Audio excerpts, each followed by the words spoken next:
Impacted family and friends. Who are we? That's the question we are asked all the time. We are the family and close friends whose loved ones have experienced a suicidal crisis and survived. The attempt survivors, chronic suicidal thinking, severe anxiety, problem gambling, substance abuse, eating disorders, trauma, and other public health issues that can lead someone to suicidal ideation. A question we ask ourselves all too often. We typically whisper, "Is this the night my loved one dies?" Welcome to our world. We are here. We are everywhere around the world. We are arguably the single largest population affected by suicide, and we are not invisible. And we will no longer be silent. For every person struggling with suicide, there are impacted family members and close friends that experience emotional, psychological, physical effects related to their loved one's struggle. And this is trauma in any country, in any language, and in every culture. Impacted family typically experience a lack of support, and their own mental health can suffer. While we may not know the exact number of impacted family and friends, we can only imagine the extent given the context. We are not a one-size-fits-all category, and we are no longer silent. Can you hear us now? Hope is rising within us that at least some voices are not only being heard, but listened to.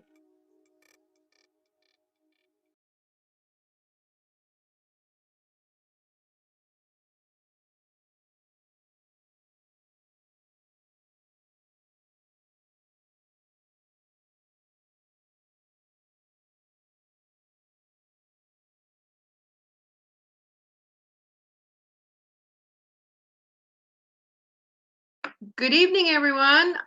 Please check into the chat if you're on Facebook or if you are on YouTube. Let us know where you're from.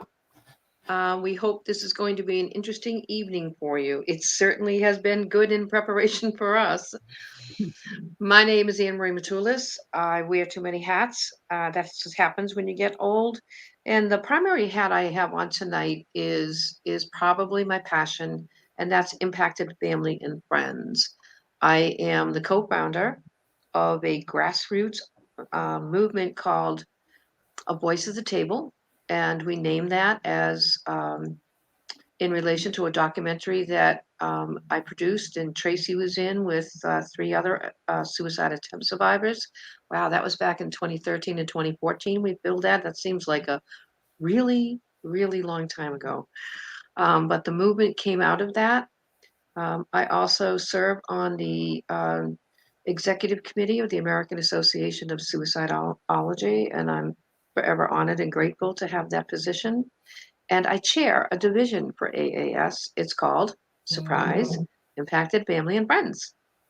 And here in Massachusetts, I'm on the Massachusetts Coalition for Suicide Prevention. I'm on the executive committee there too, and on a local board of directors. And all of that work just helps enable my ability to be of service to others. Trace, you want to let everybody know who you are? Yeah. Yeah. My name's Trace Medeiros. I am a suicide attempt survivor.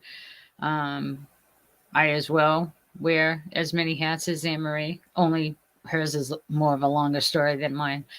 Um, I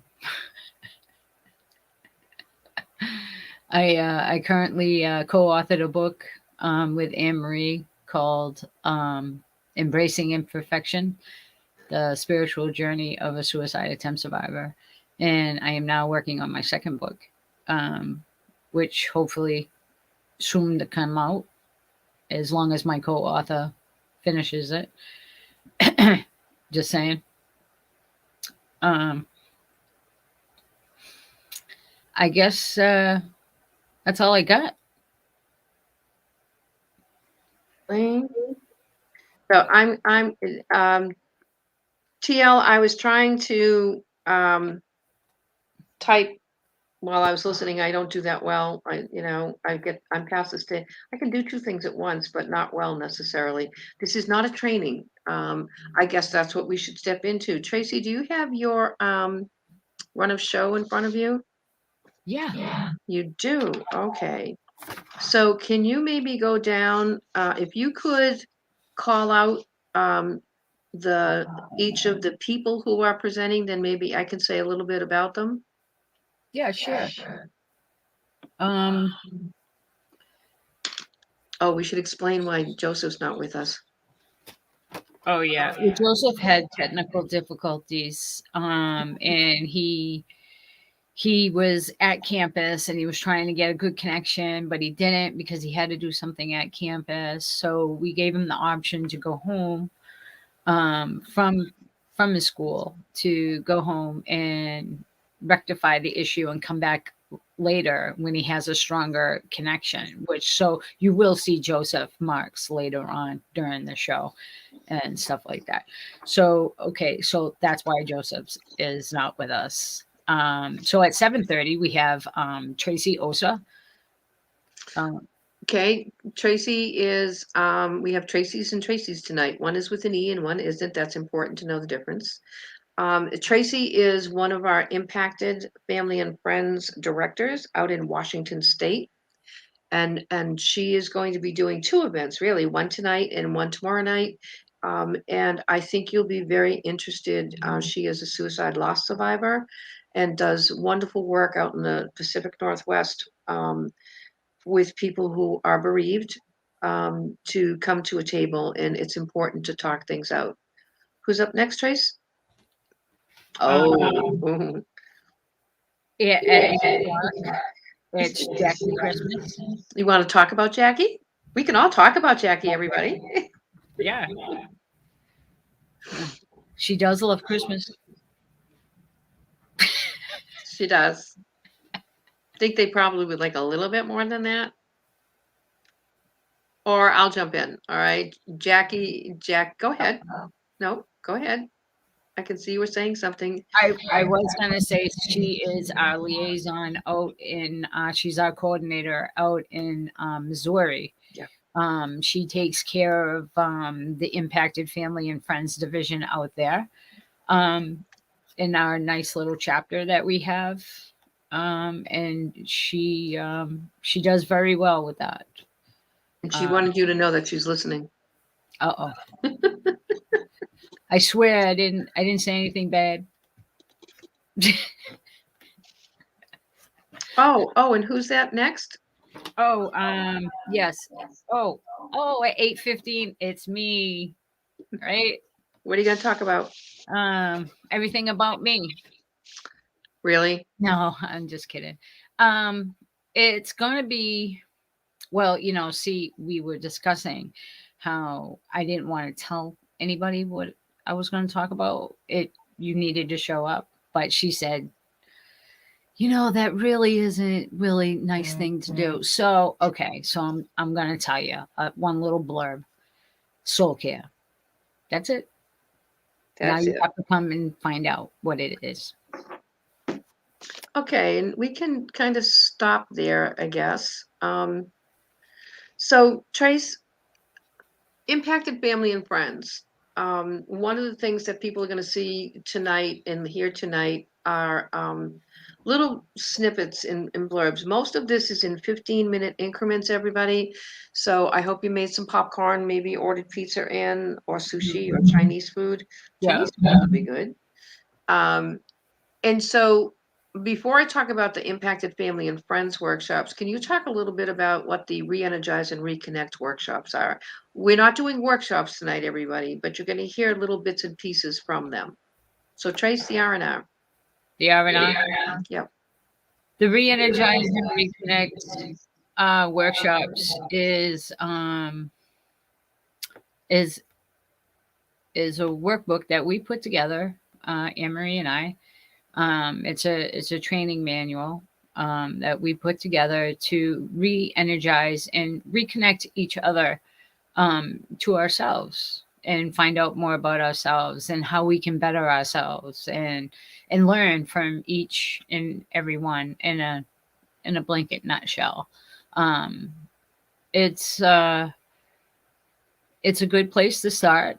It's you're taking a look at yourself, and a lot of people don't like to look at themselves, but this is what we have to do in order for us to move on and continue our life, is that we have to consciously keep taking a personal inventory of ourselves and taking a look at, okay, well, if this is what I did wrong, how can I do this so much better? And how can I do it better? Or, like when to say, certain things, and when to draw the line too, as well, you know? That's in the workshop. Yes. Who is the we? The You said we have these workshops. Who's at the Oh, table? you. Oh, No, I'm not. it's well, my personal goal, when we first started doing this and we had the pilot program, it was just suicide attempt survivors that was doing it. Okay. And then we wrote a separate manual for suicide loss survivors, right? And then we decided, well, not we decided, but it was always my dream um that as a suicide attempt survivor, a loss survivor, saved my life and helped me to keep putting my best foot forward each and every day. And we decided to put the two groups together, which is the suicide attempt survivors with the suicide loss survivors. And together, we learned from one another and how we could make a difference in each other's lives. Um, Maybe not always, but sometimes. It's always better to know that, you know what, I may not know how you feel, but I can identify certain points of what's going on with you, you know. And that's really it.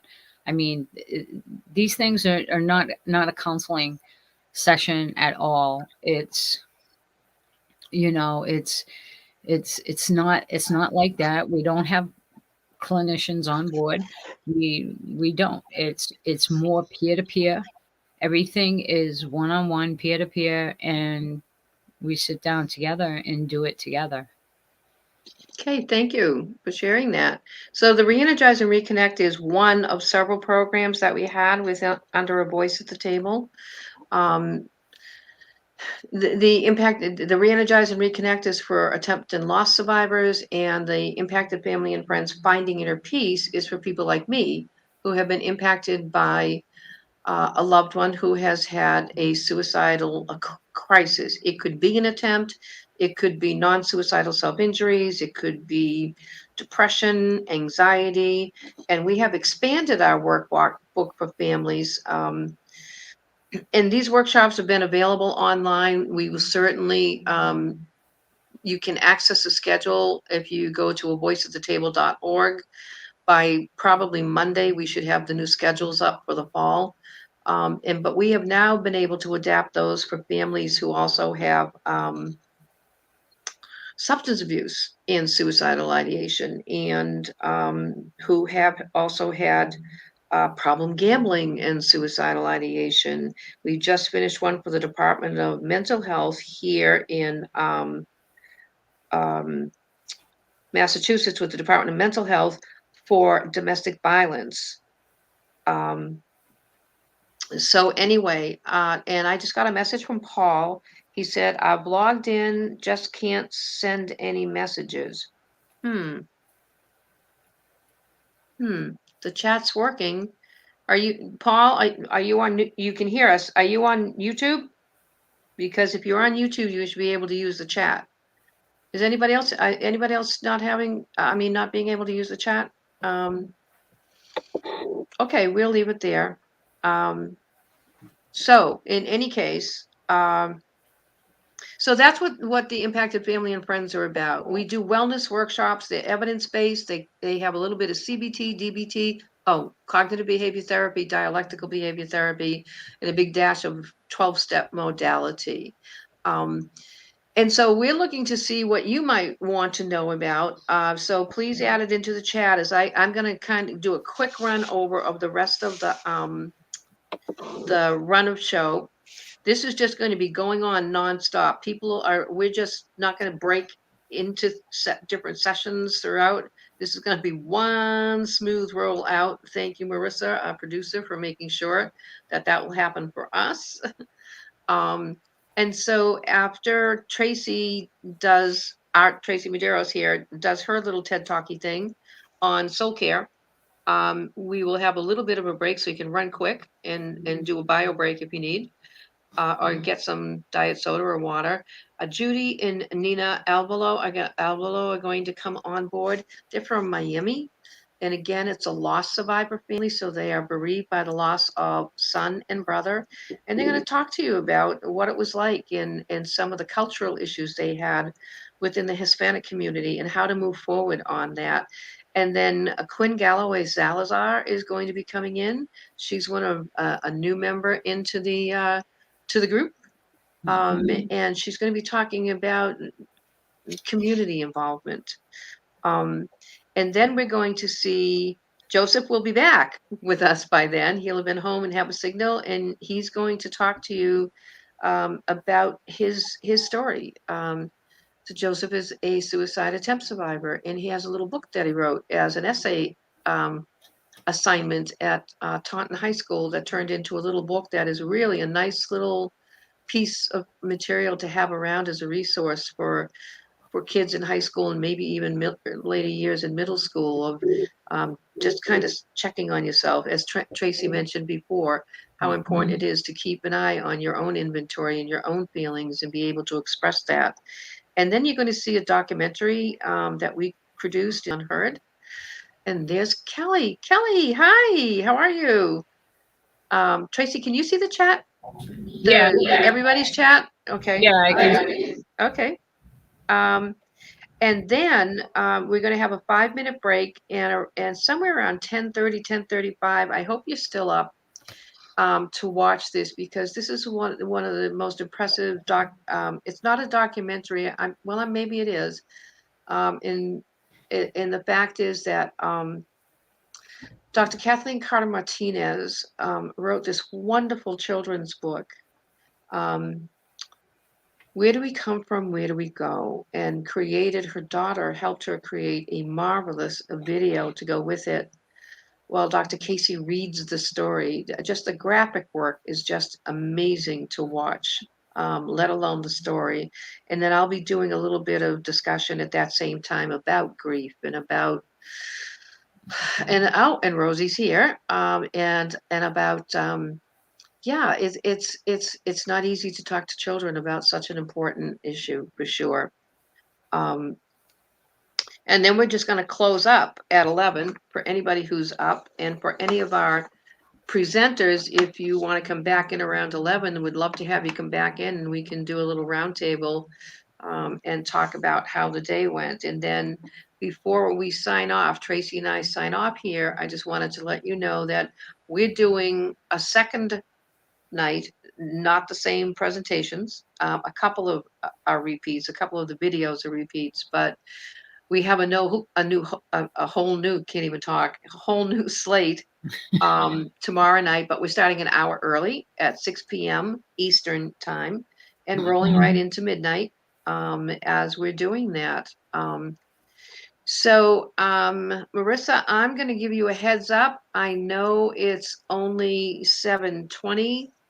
And I think Tracy and I are done, and I think people would much rather, be watching and listening to other people. I'm shocked that Tracy didn't tell you that this was going to be a long story, but she's always telling me it's going to be a long. Whenever we're trying to do something, she says it's going to be a long story, and for me, it usually is. So we're seeing you people, also everybody signing in. It's cool. Jackie, I don't know if you saw TL's question. Is there any from Missouri here? And yes, Jackie's in the chat, and she's going to be on this side of the link. So Jackie, I hope you went out and got to the right link so that you can come in at about 8 o'clock. And just let me know. I sent you both links, but I just realized that if you were on the chat, then you're not in the studio, and we're going to need you in the studio around 7:45, I guess. Yes, she's from Joplin. Yes, she is from Joplin, Missouri. Yep. Yep. All right, so let me just check this. Keep your fingers Okay. crossed. All right, so I'm just checking Marissa's notes. We'll show the crisis lines and that, Anne Marie, when you mention it. Okay. All righty. Okay, so let's put up the crisis line, I guess, Marissa, for a couple of minutes while we make the adjustment. Thank you. So Tracy and I are going to sign off for right now, everybody, and we will be back. We're not leaving. You can't get rid of us.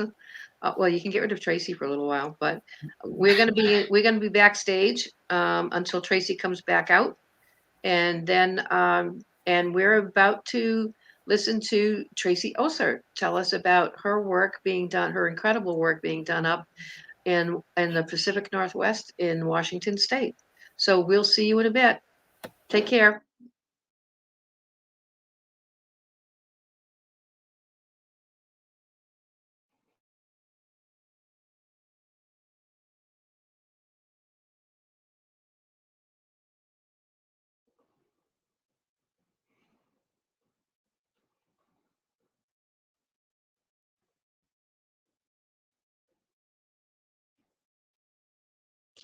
All right. Hello, everyone. My name is Tracy Oser. I am up here in beautiful Spokane Valley, Washington, where it's somewhat hazy today. We have a lot of smoke out here. We've had a lot of wildfires up here. And so I am here to talk about what we're doing up here in Washington State.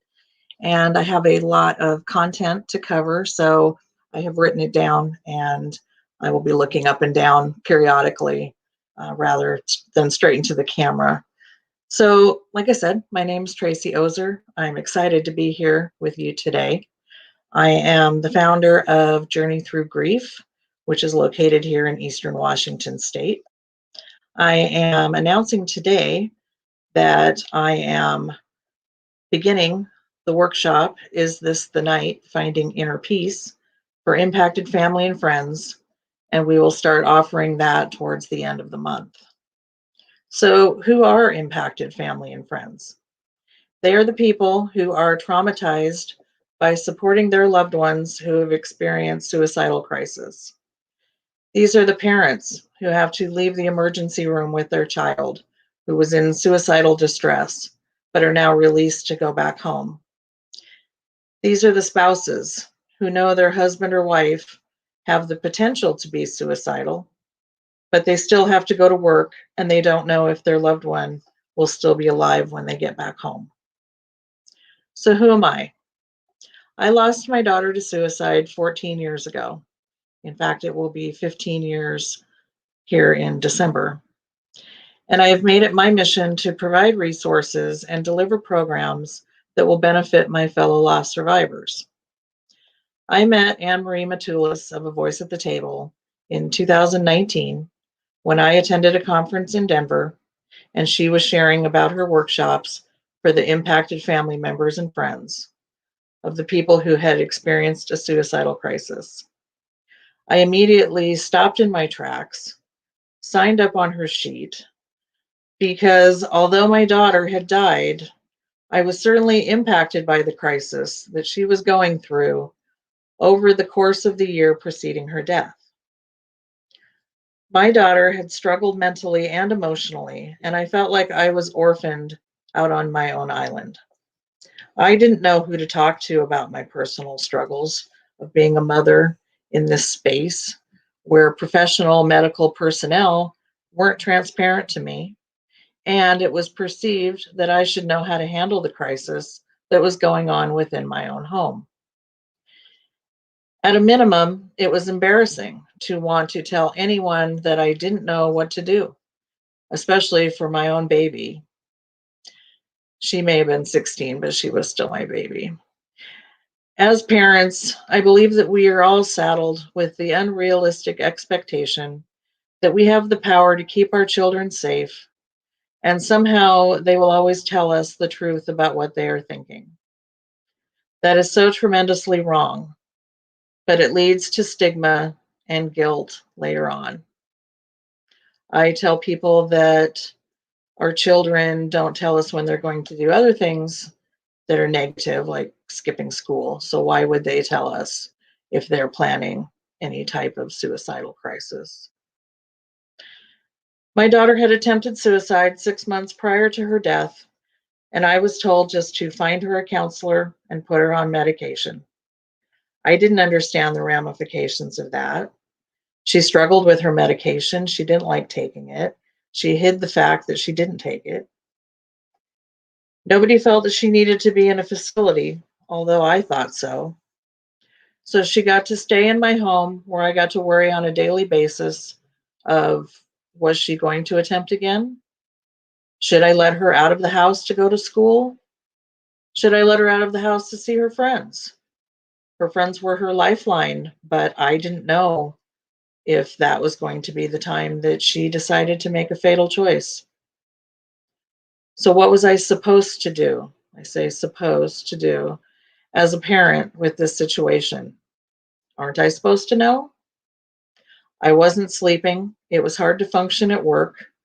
The stress was enormous. My own social life went on hold. I was hovering as much as I could, which in turn pushed her away even further.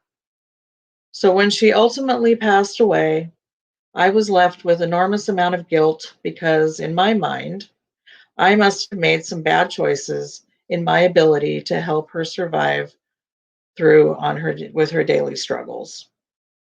Once my daughter was gone, the fact that she had struggled became recessed in my mind and taken over by complicated grief and the pain of suicide loss. But then, some 12 years later, I met Anne Marie Matulis and a voice at the table in Denver that day. I remembered the anguish of struggling through my daughter's first attempt and recognized that other family and friends go through this on a continual basis. There is so much power in knowing that you are not alone in something.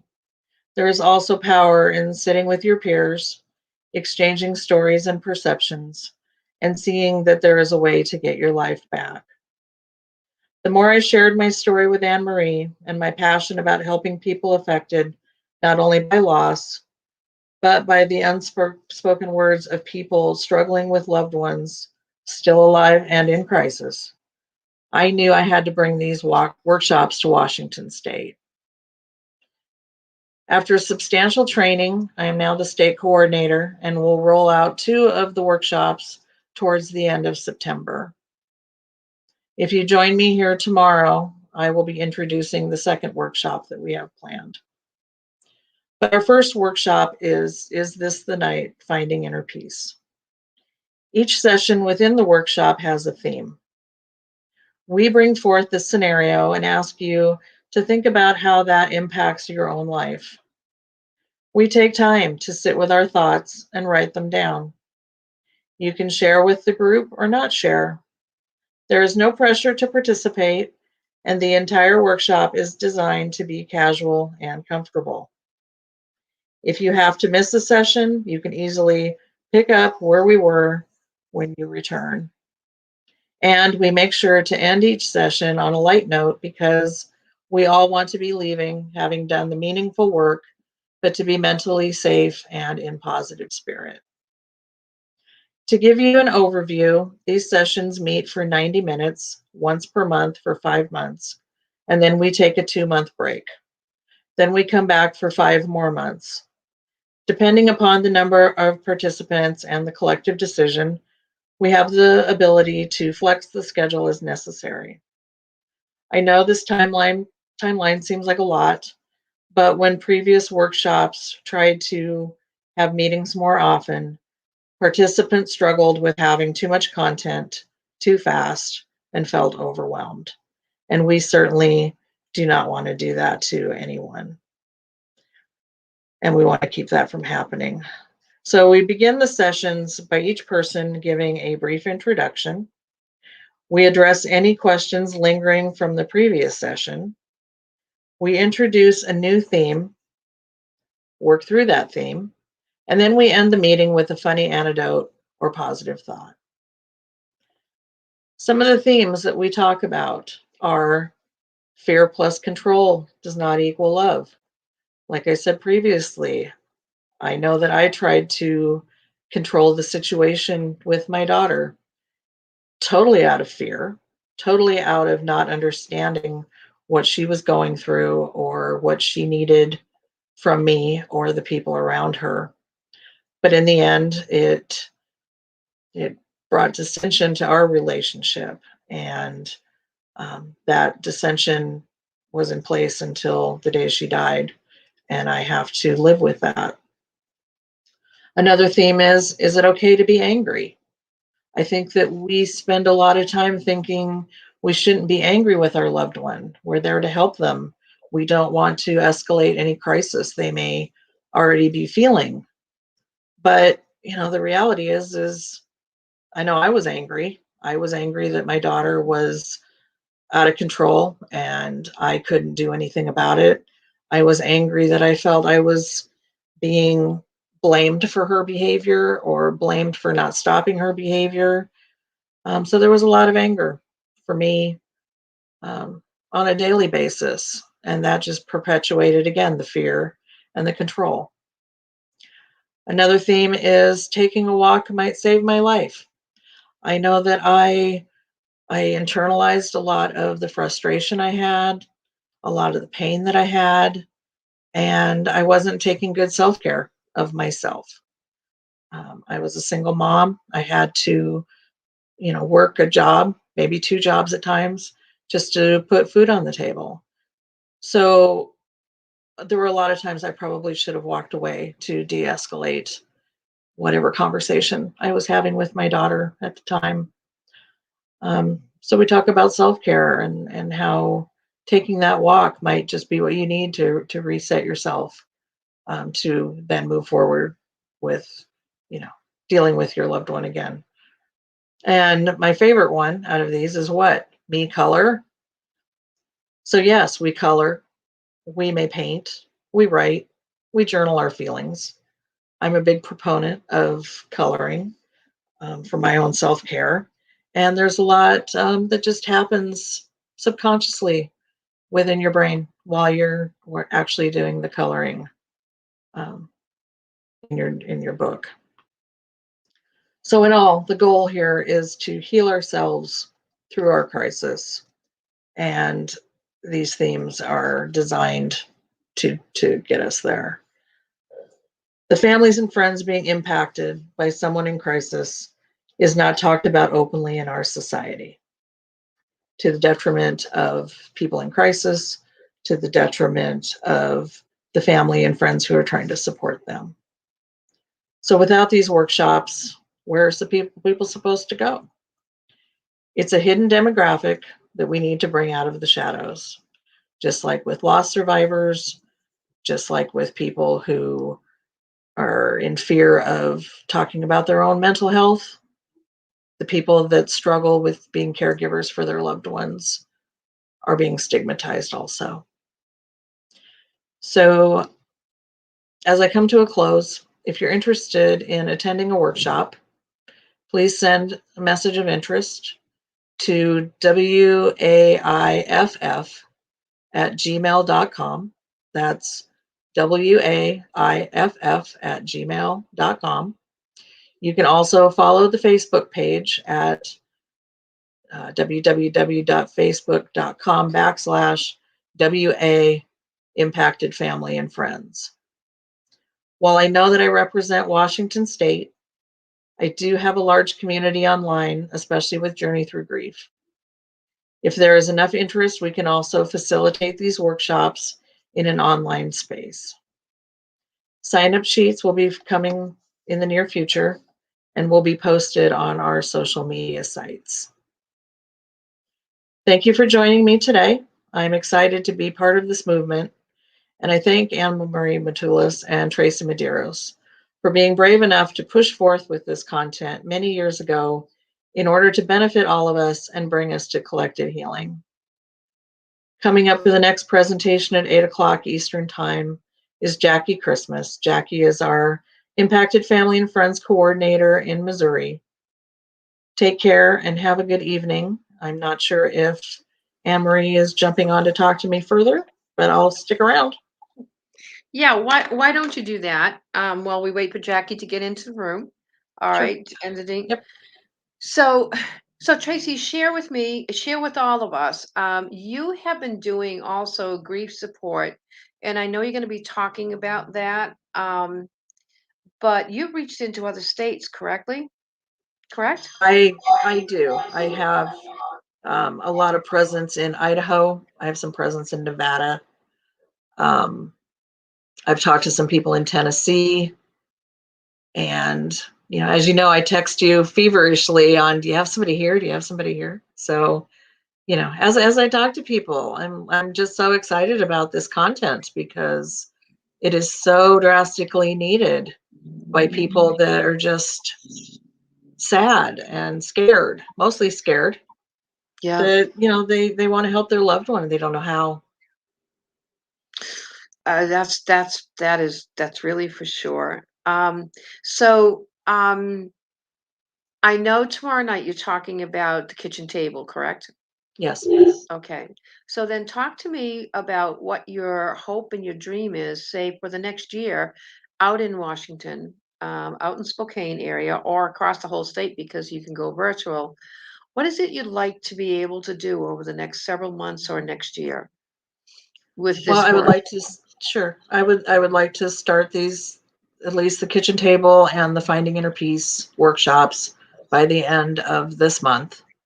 I have to set a few dates in my calendar for what those are Okay. going to be, but they will run congruently. They will, I'm not going to do one and then start the next one. They're going to run simultaneously each month.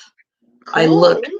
look to try and implement a R&R session in there as well. I'm just waiting to find someone with lived experience that I can partner up with to do that. So if we could get, at least 2 of the different workshops started by the end of September, of course, they will go the full year. Perhaps we can then start the R&R by the end of this year and have that go the whole year. Cool. And if I can bring on other facilitators to hold these workshops, then they can all be going at the same time as well. I have a lot of contacts over on the western side of the state. I have some down in the Tri-Cities area, which is kind of south. It's south, kind of southeast, maybe down towards the bottom of the state. And it's about convincing them that this is needed and these are great programs, great workshops. And I just want to push it all out there as fast as I can, but with being, respectful of the fact that people need time to Well, absorb and share. and I'm curious about locally. Are you allowed to do in person? Do you have that ability or are you still all virtual? Well, it depends on the day. And so today, Oh, the governor announced that we have to start masking in outdoor large events. So, at this point, I just figure wear the mask all the time, and then okay. safer that way. And Yeah. there's the question of people vaccinated, not vaccinated. My thought is this is important content. This is important to share, and we're going to do whatever we need to do to be respectful of each person's needs within the group. Hmm. And of course, virtually, there's no restriction when people are just sitting in their living room on the computer doing the workshop with us. So I wanted to let everybody know, and Tracy, I know that Jackie is looking to have a train the facilitator soon. So we'll be doing that. So if people are interested in bringing these workshops to your locale, let us know. Email is really easy. It's director@avoiceatthetable.org. And we can combine a lot of that work, but also what we're toying around with that I think everybody might agree this is a great idea is we're going to start putting together, especially for those who are virtually and in person, of course, but having people pre-register so early enough that we could send them a copy, a copy or two of some of the exercises, so they don't have to print it out if they're not capable of doing that. But also putting in one of we usually, when we do these in person, we have these huge coloring books, and I mean they're huge. But there are smaller ones available, and we can do that, and maybe a package of Sharpies, and some other information. So I just wanted to put that out there. I think we can pull the funding together to do that. And that might what do you think? I think that might personalize things a little better. Would you be willing to do that with us? I mean, we'd send you the materials, Tracy. You wouldn't have to. Sure. No, I think that is a great idea. As a side note, I attended a 3-day marketing conference the end of last year. And 2 days before that conference, this little box showed up with a book and some fun stuff in there, and it made me feel connected, to that event that was going on. I That's felt cool. yes, Yeah. conference swag, like Jackie says. Yeah. Oh. It just made me feel more connected to the group, even though, I didn't know any of those people that were there. Yeah. But a mindset is a big part of this. And I think the more we make people feel included and comfortable, Hmm. and give them tons of stuff that they can work on within the workshop and outside of the workshop, it's going to be a win-win all the way around. Cool beans. Cool beans. Larissa, is Jackie backstage with you? I'm looking in the chat. Yes. Okay. Tracy, thank you very much. Yep, Appreciate you're you welcome. taking the time from the West Coast. Yes. And we will see you tomorrow night. Okay. Thank you. Take care, Thank you everybody. very much. All right. So our next person coming in to join us is the illustrious Jackie Christmas. Imagine going through your life with that name, Jackie Christmas. And there she is with that smile. She's also a smarty pants sometimes too. So be careful. Well, And I've still never figured out what that is. I don't know. Is it Oklahoma, Arkansas, or Missouri? But it's a blend of all, it sounds like.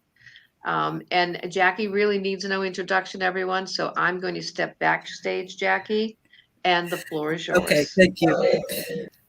She's talking about my accent.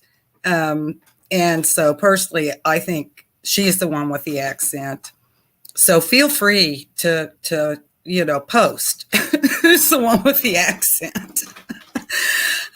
Yes, I was born in Kentucky and we moved around a lot and landed in Missouri. So I don't know who I sound like. But my name is Jackie Christmas. I'm an impacted family member and a bereaved mother.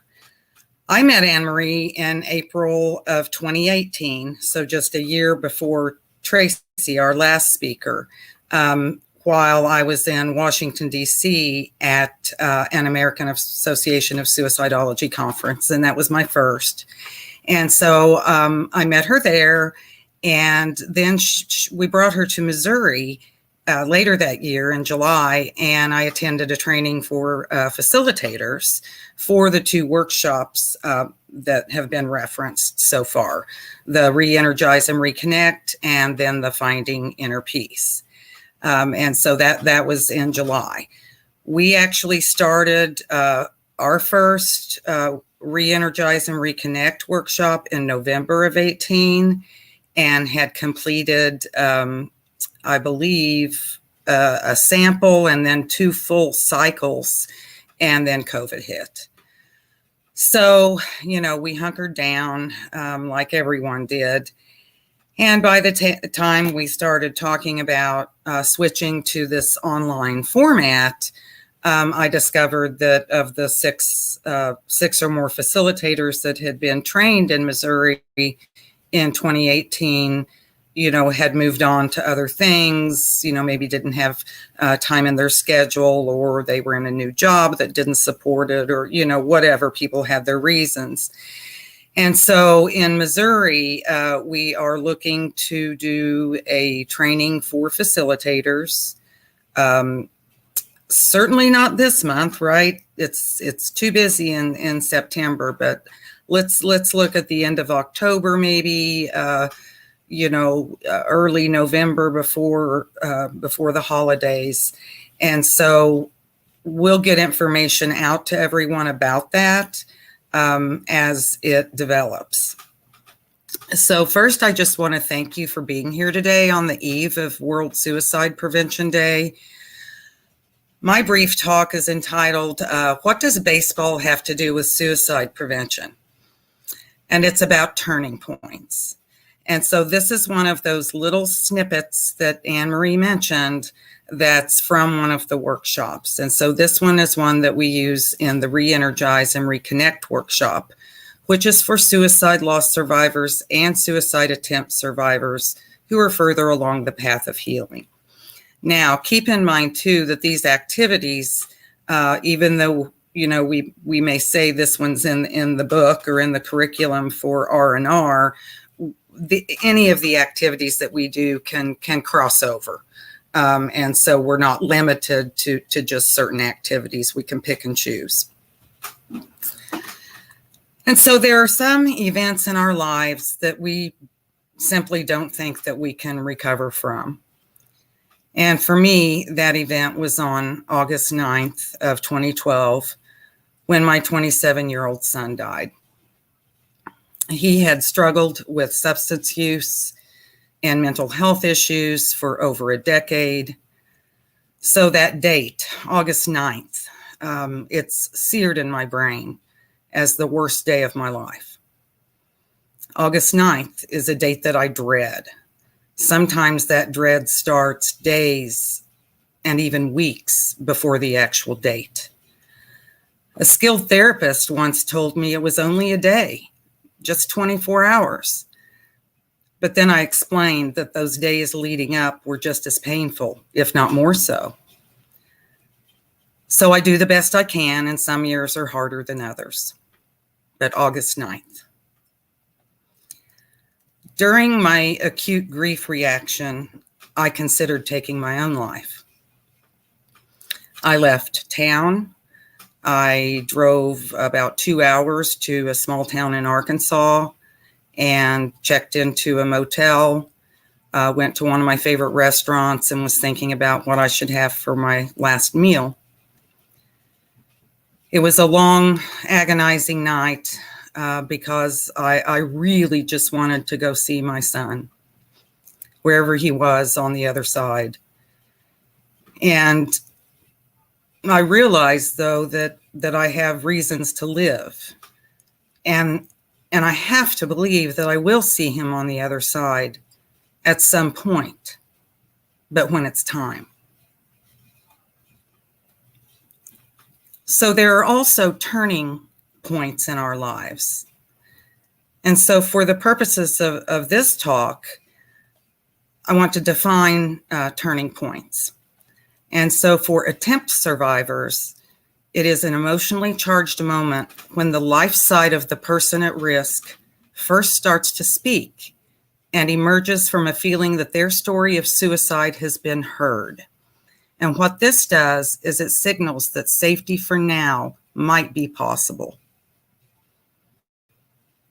And a turning point for a loss survivor is that moment when they first smile or laugh or wake up feeling better. So what does baseball have to do with suicide prevention? Well, let's fast forward to the 5-year anniversary of Dustin's death, which was August 9th of 2017. My grandson, Kyler, who had just turned 13, was on the Little League team that won the state championship for Missouri. And they were moving on to the regionals to compete for a shot at the Little League World Series. And so on August 9th of 2017, I woke up thinking about baseball and not the anniversary. We were on our way to Indianapolis to watch him compete. This was a turning point because my grandson is one of my many reasons to live. His name's Kyler. He's an athlete, as was Dustin at that age. And I remember going to watch Kyler after Dustin died, and it was difficult. Sometimes I just cried. I sat there and cried because it reminded me of Dustin. But today I find joy and I feel pride when I'm watching Kyler do what he loves. And I know that his uncle Dustin would be proud also. And so whether you're a suicide loss survivor, a suicide attempt survivor, or an impacted family or friend, it's important to live your life fully. It's what your loved one wants for you.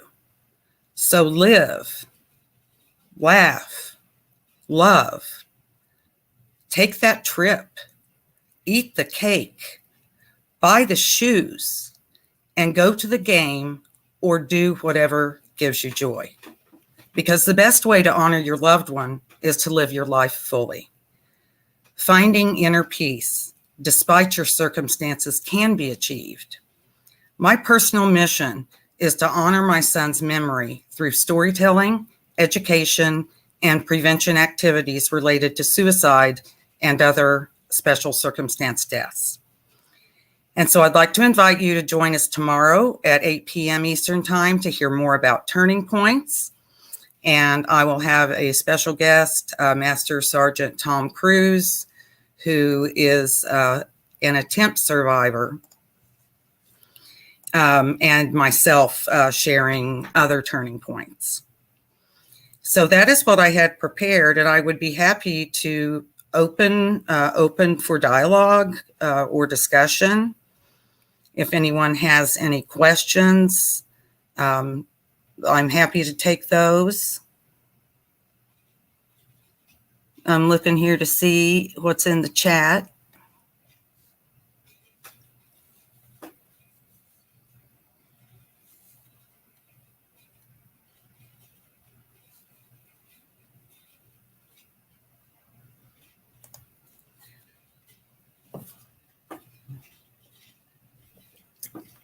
Our next speaker is going to be Tracy Medeiros, who you've already met right when we started. And she will be talking about soul care, which is a phrase that we not just use, but we embrace and try to practice. I know I try to set each day with intentions and positivity and gratitude and things like that. And that helps with my soul care. And so if she is ready, someone can let her in.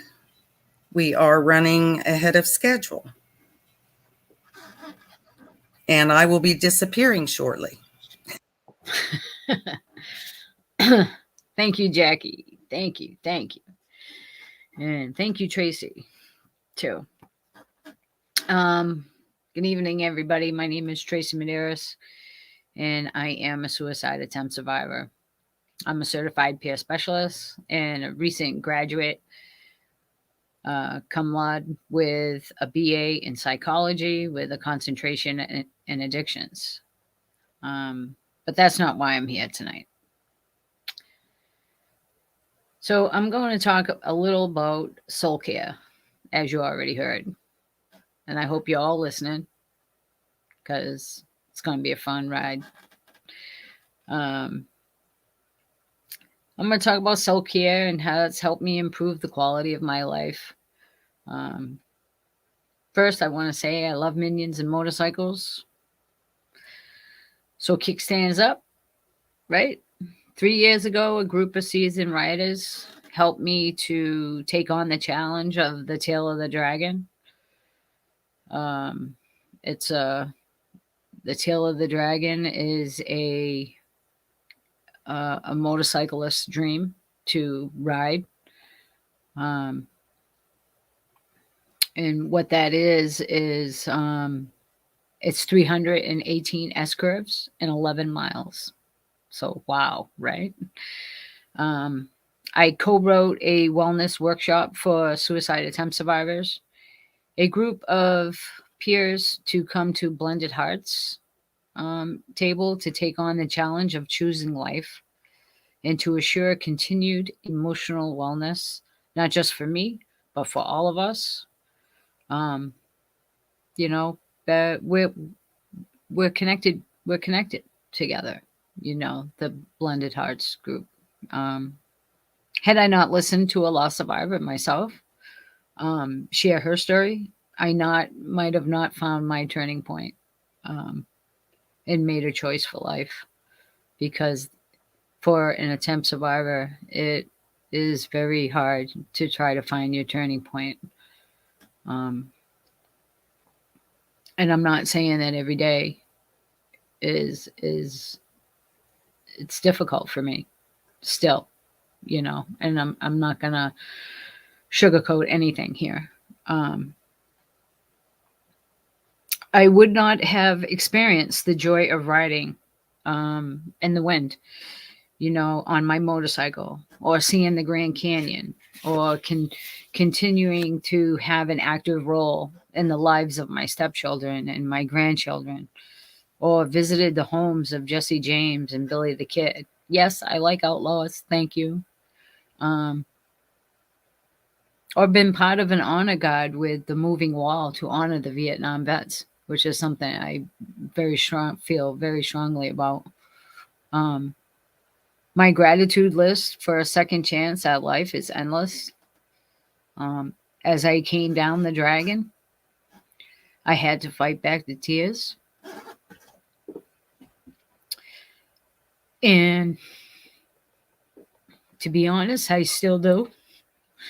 Because I still feel that emotion. Especially when I completed that last turn, that last switchback turn. And I pulled up, you know, beside the other riders that I was with, my team. And I screamed out loud as I could. I did it. And I did. And that's very important for me. Even today, when I can get out on the bike, even for a couple of hours, even an hour, nothing calms me down or clears my head better. But I have taken up some other soul care options. Okay. You've heard Tracy also say, why me color? Well, I'm going to tell you why. Coloring can do a whole lot for a person. You know, it's a great coping skill. You know, you're concentrating on something else other than your own thoughts that are in your head, trying to give you negative, while you're trying to keep out the negative thoughts in your head.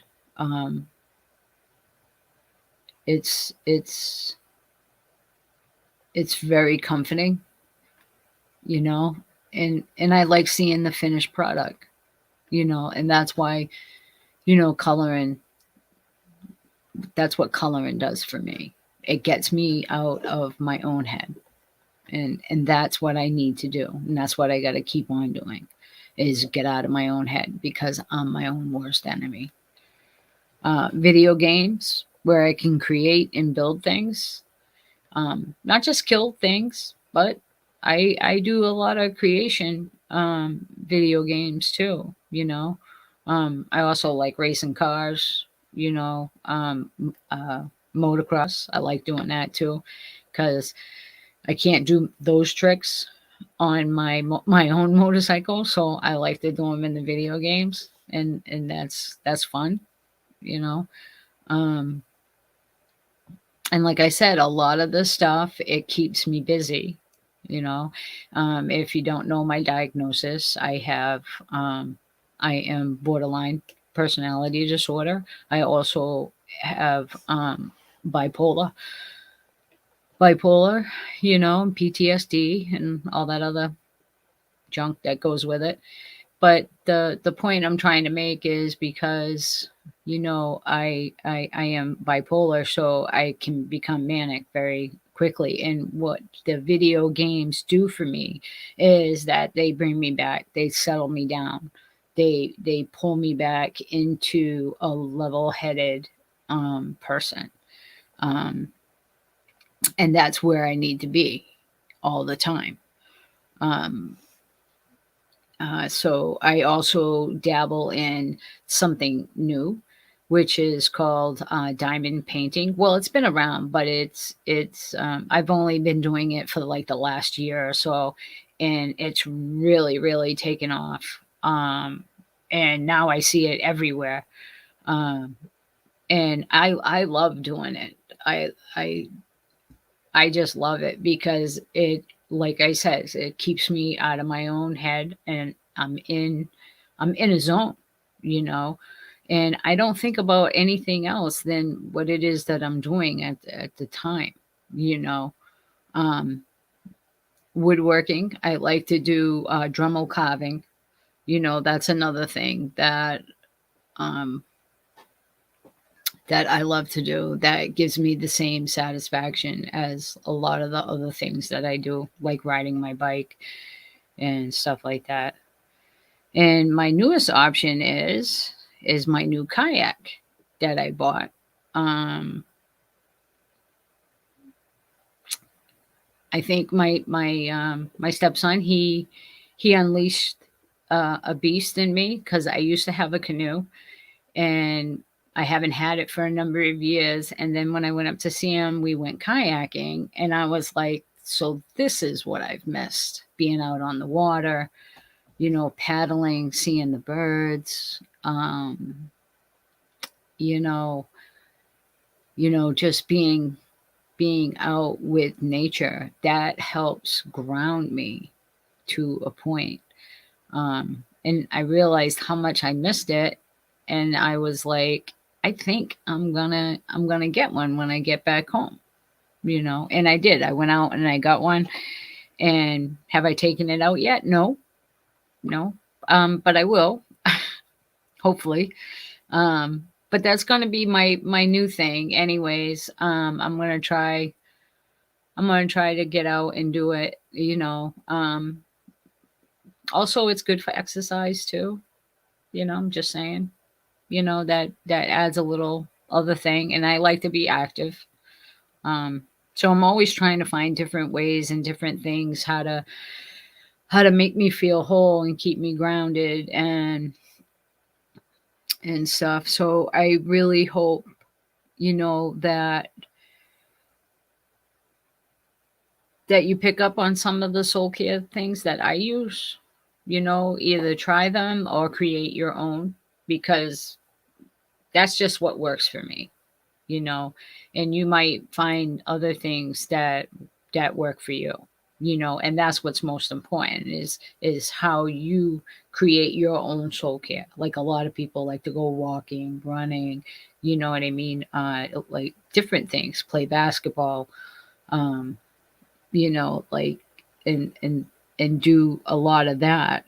um Me, I have to be like a steady, active type of person. I have to keep moving, you know, and that's what settles me down. It brings me down, like, it keeps me in line, like on an even keel. You know, like I always used to say, picture a seesaw, you know, and how it tilt is like this all the time. You're up, you're down, you're up, you're down. Well, when I do those things, it keeps me like this, like straight, like, and that's where I want to be. And that's how I know that when I get a little off kilter, I know. And that means my seesaw is either up or my seesaw is down. And that's how I know that I need to do something about it, and does it always work all the time? No, because that just means I need to try something else that will take care of it, everything. um, so I don't know if any of you have read Jane Goodall's Reason for Hope. I have. And so, years after being told that I might consider reading it, I finally did.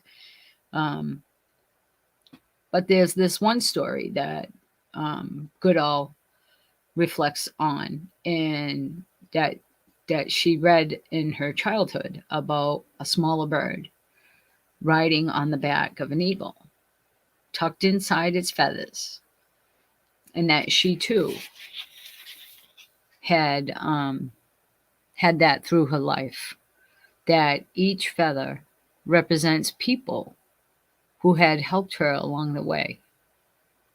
And I really, really identified with that, like, a lot. And I was like, yeah, because certain people come in our lives, right? So she also went on to write that her eagle symbolized the great spiritual power that supports us when our commitment and our determination are put to the test. And that this spirit and all the people that the feathers represent can help us gain strength and new energy, even when we're at our most exhausted. And I really identified with that because that is so true. So many times that I've been so exhausted, but these other people would come in and just swoop me up and say, come on with me,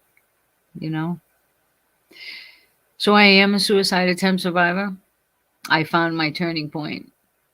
The eagle's feathers have lifted me into a grateful, resilient state of mind. Similar to the tail of the dragon, it's been a very difficult and sometimes frightening ride, but worth every scary curve. I chose life, and I do have a life worth living, and it's now. Thank you. You're not getting off that easy. Tracy, always, thank you so much for taking on that ride. Nina and Judy are running a little late, so we're going to fill in some time. Oh. All right. I know this is not your favorite kind of thing to do, but you usually do it really well. One of the things that you've done that I think is pretty amazing is that you have ridden solo from Massachusetts to Indiana to visit the kids. Yeah. You want to share a little bit about that ride, about how people, you've told me the story about the people that you go by, the people you run into at the stops, what your fear was at one point, and it turned out because a group of people were there, and it turned out there was no fear at all. They just were right there. Can you talk about that a little bit, hon? Yeah. Of course I can. Well, of course, that's a 900-mile ride. So throughout that ride, you never take a look at another ride on the highway as you do on a motorcycle, as you do on a car. It's like two different things. Wind is constantly in your face, and it's just nice warm air. As long as it's not raining, then things are fine. But besides that, at each rest stop, I've come across like a lot of different people, whether I was at a Dunkin' Donuts or just at a rest area. People would come up to me and, and talk to me. I've actually had motorcycle club MCs approach me because they saw that I was riding alone and they introduced themselves, and I realized that they were just like people, just like me, riding, going somewhere. And we had a great conversation.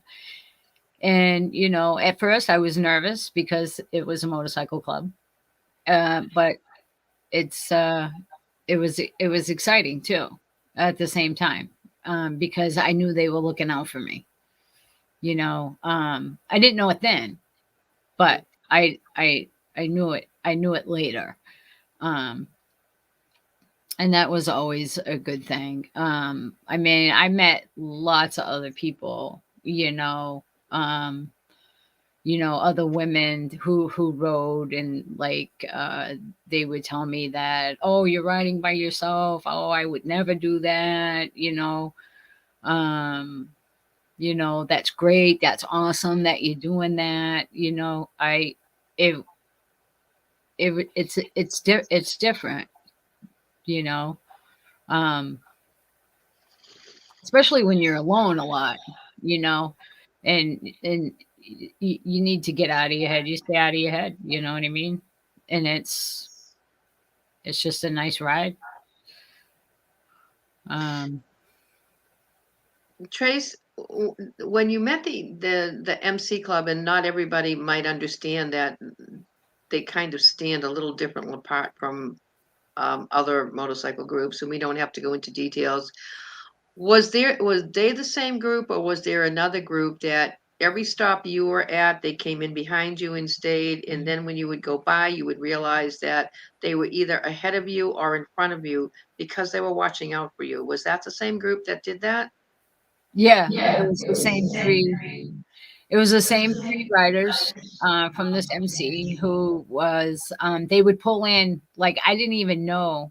To be honest with you, I didn't even know they were near me or even following me. Like, but they weren't, because I mean they were heading in my direction, but they Mhm. were going to veer off at some point where I was going to veer off. So we were going to split at some point, because my conversation with them is that they were going somewhere else, Mhm. and that and they what brought them to me was my back patch. And at the and they realized what group I was riding with, you know Yep. and he came over and said, oh, I really respect your group. You do a lot of good work for the veterans and stuff. And he says, I'm a vet too, and I thanked him for his service. I mean, it was really good. It wasn't like they were out to hurt me. They ended up protecting me during my whole ride.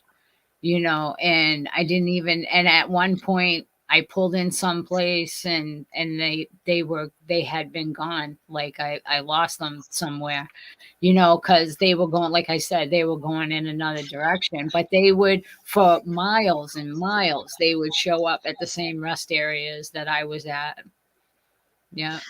Yeah. And so my point of bringing this all up for those who are watching and listening is the value of hashtag soul care. However you do it, with all the things that Tracy has mentioned, and it's different for different people, no doubt about that.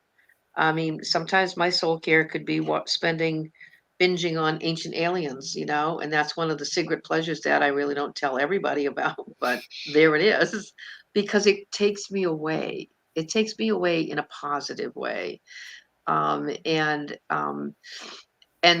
I want to share a backstory on Tracy's. And by the way, when we're traveling together, um, we have this bad habit of doing backstories. We'll look at you if you pass us or we pass you on a highway on one of our many road trips. We give each other about 60 seconds, and then begins the back. Oh, he must have really had a bad day today, huh? And Tracy will say, well, maybe he just didn't want to get up today. And we'll spend the next 15 minutes of our trip having this kind of a conversation. And the point that I bring it up is because soul care that's soul care, being able to laugh, be able to just look at life in a little lighter eye. And that's what Impacted Family and Friends workshops are all about. It's about, how can I improve the quality of my life? Because if we can improve the quality, each of us, of our lives, then we're in a better position to be able to help those who are at risk or those who are struggling. Um, but I'll give you a little backstory on Tracy's. That's the truth. She grew up with brothers, um, and now Tracy's not very tall, everybody, and neither are her brothers, by the way.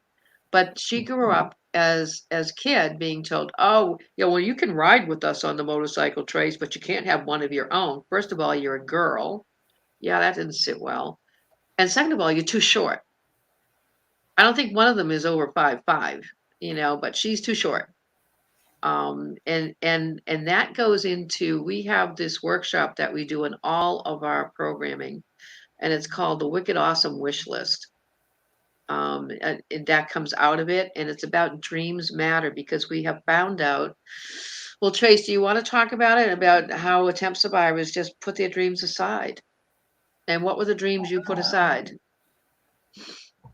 Getting a motorcycle. Mm-hmm. Getting a motorcycle was one of my biggest dreams. And it wasn't until I had breast cancer that I said, you know what? Enough's enough. I'm getting my own bike, because cancer did something to me, it woke me up even more,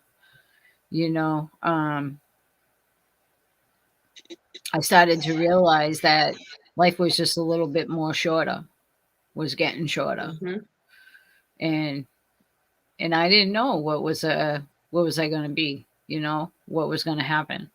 So I decided to get a motorcycle. The other thing was to go back to school and get my bachelor's degree. Of course, it took me forever, but I got it. And that's the most important thing, is that I got it. Yeah. And that's all that matters to me, And the third? That's right. Yeah. The third was to lose weight, to lose a lot of weight. And I did. I had a gastric sleeve done, and I lost tons of weight. So I'm pretty happy with myself with accomplishing, those 3 wicked awesome wish list things, and every time I complete one, I add another one, because I'm the type of person that has to stay focused on something, and if I complete one, then I got to add another one, and I have so many more that I want to do, like skydiving. Yes, I do want to jump out of a perfectly well-oiled machine of an airplane and jump out of it. That is one of my wicked awesome wish list. That's something that, and I don't like to call it a bucket list, because that's the end of time. No, it's a wicked awesome wish list, because the list can go on and continue, and if I know I have something good to look forward to, then I won't be looking back at something else, or my depression won't get as worse. It may get better.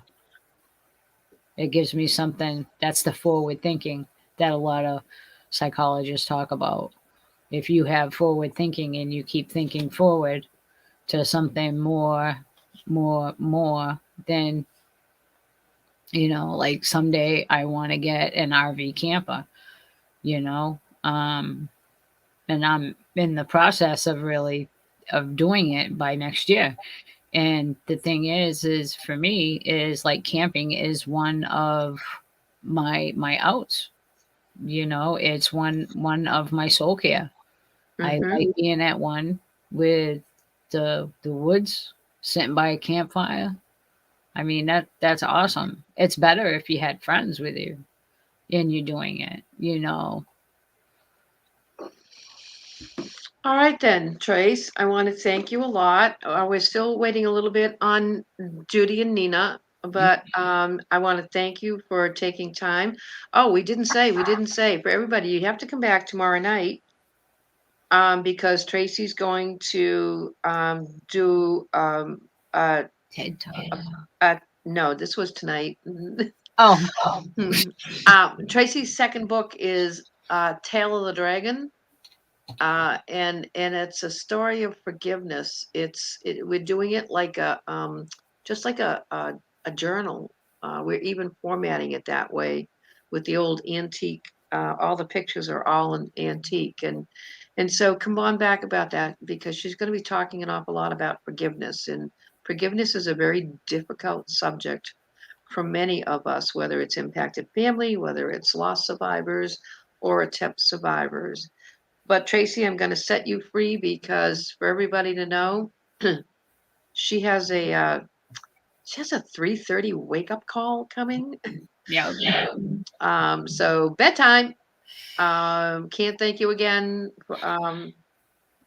for bringing a light into our hearts tonight. Thank you so much, Trace. And I Thank you. can see that Nina and Judy are sitting in backstage, and we'll be bringing them on in just a sec. So for people who, hey ladies, how you doing? How are you? Miami is here. We are.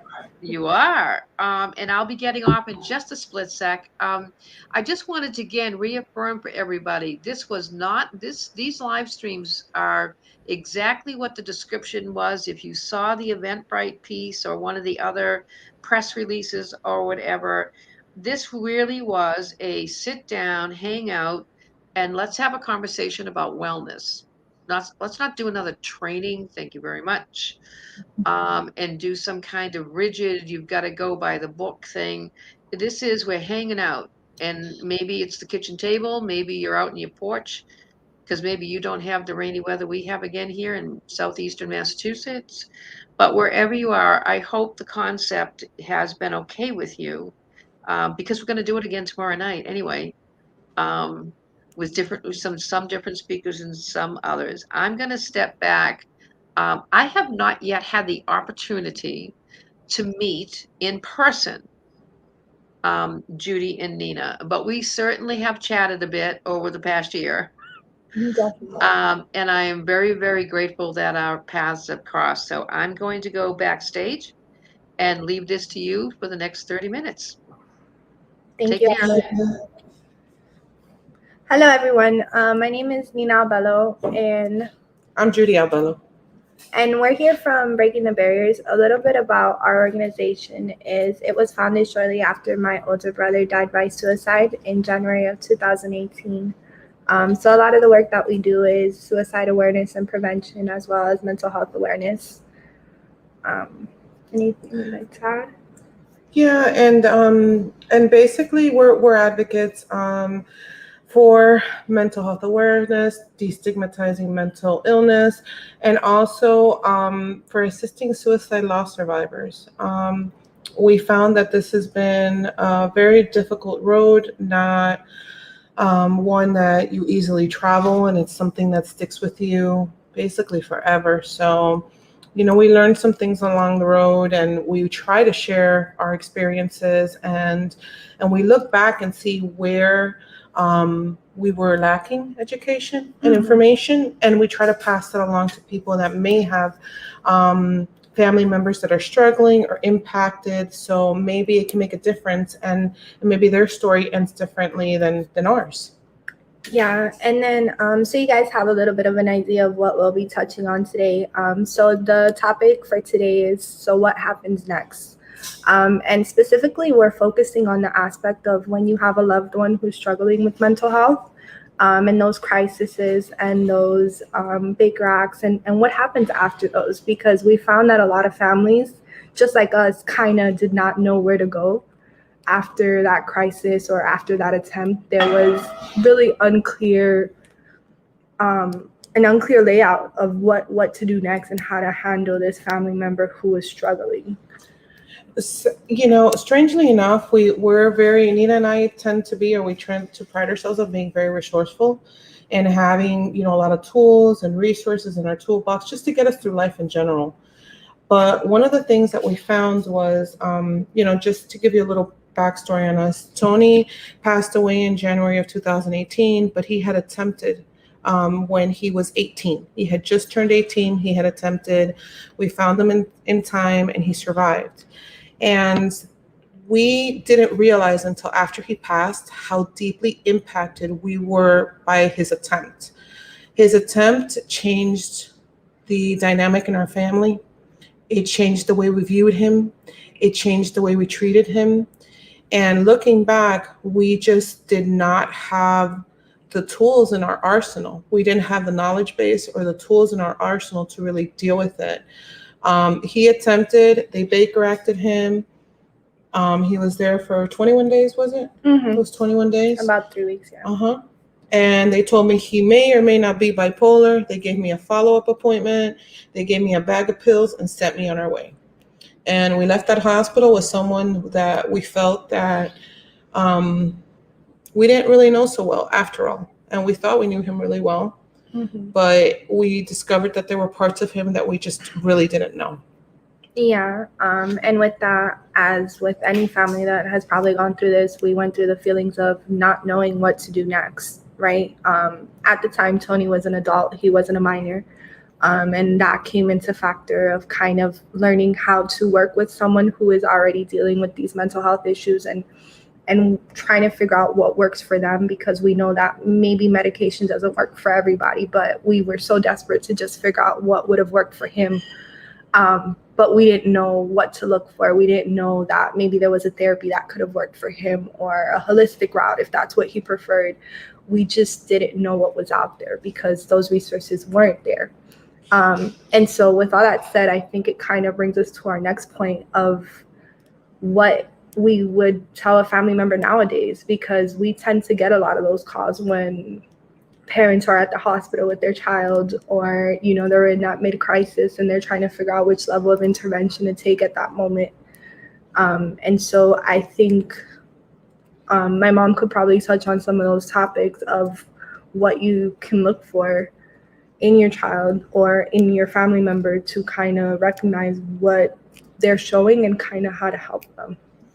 I think that with Tony, when we looked back, he had pretty much just about all the signs. We just didn't piece it together because it wasn't like, hey, A happens and then B happens and then C happens.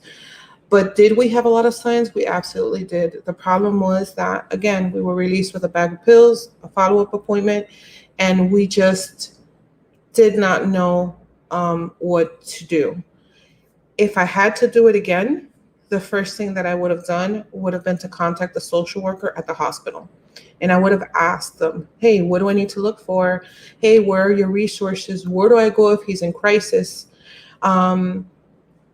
I think that leaving with a toolbox from the hospital after an attempt or after someone's in crisis is extremely important, because you're going to encounter a lot of self-doubt because you're not quite certain if what you're seeing is what you're actually seeing, or if you're overreacting. You kind of become this person who's just putting out a lot of fires, and you're trying not to rock the boat because you feel like if you say the wrong thing or if you do the wrong thing, it's going to send this person into crisis. But I think leaving with resources from the hospital or from the center or getting it from a therapist would probably be a good starting point. Mm-hmm. It'll put you in a place where you actually know what you're looking at, which we, in all honesty, did not. Yeah, and then just to touch briefly on maybe some of the things that you would see in your loved one, they're very common things, and sometimes they're a part of that person's personality traits. Tony never slept. That was not his thing. He never slept since he was little. My mom can attest to that. And so when we saw that he wasn't sleeping, it wasn't anything that was out of the ordinary to us. Little things, he was always very Impulsive. Yeah, very Incredibly. impulsive and free-spirited, and he kind of rocked to the beat of his own drum. And so when those behaviors were exhibited at a higher degree, we didn't really think, hey, maybe there's something going on here.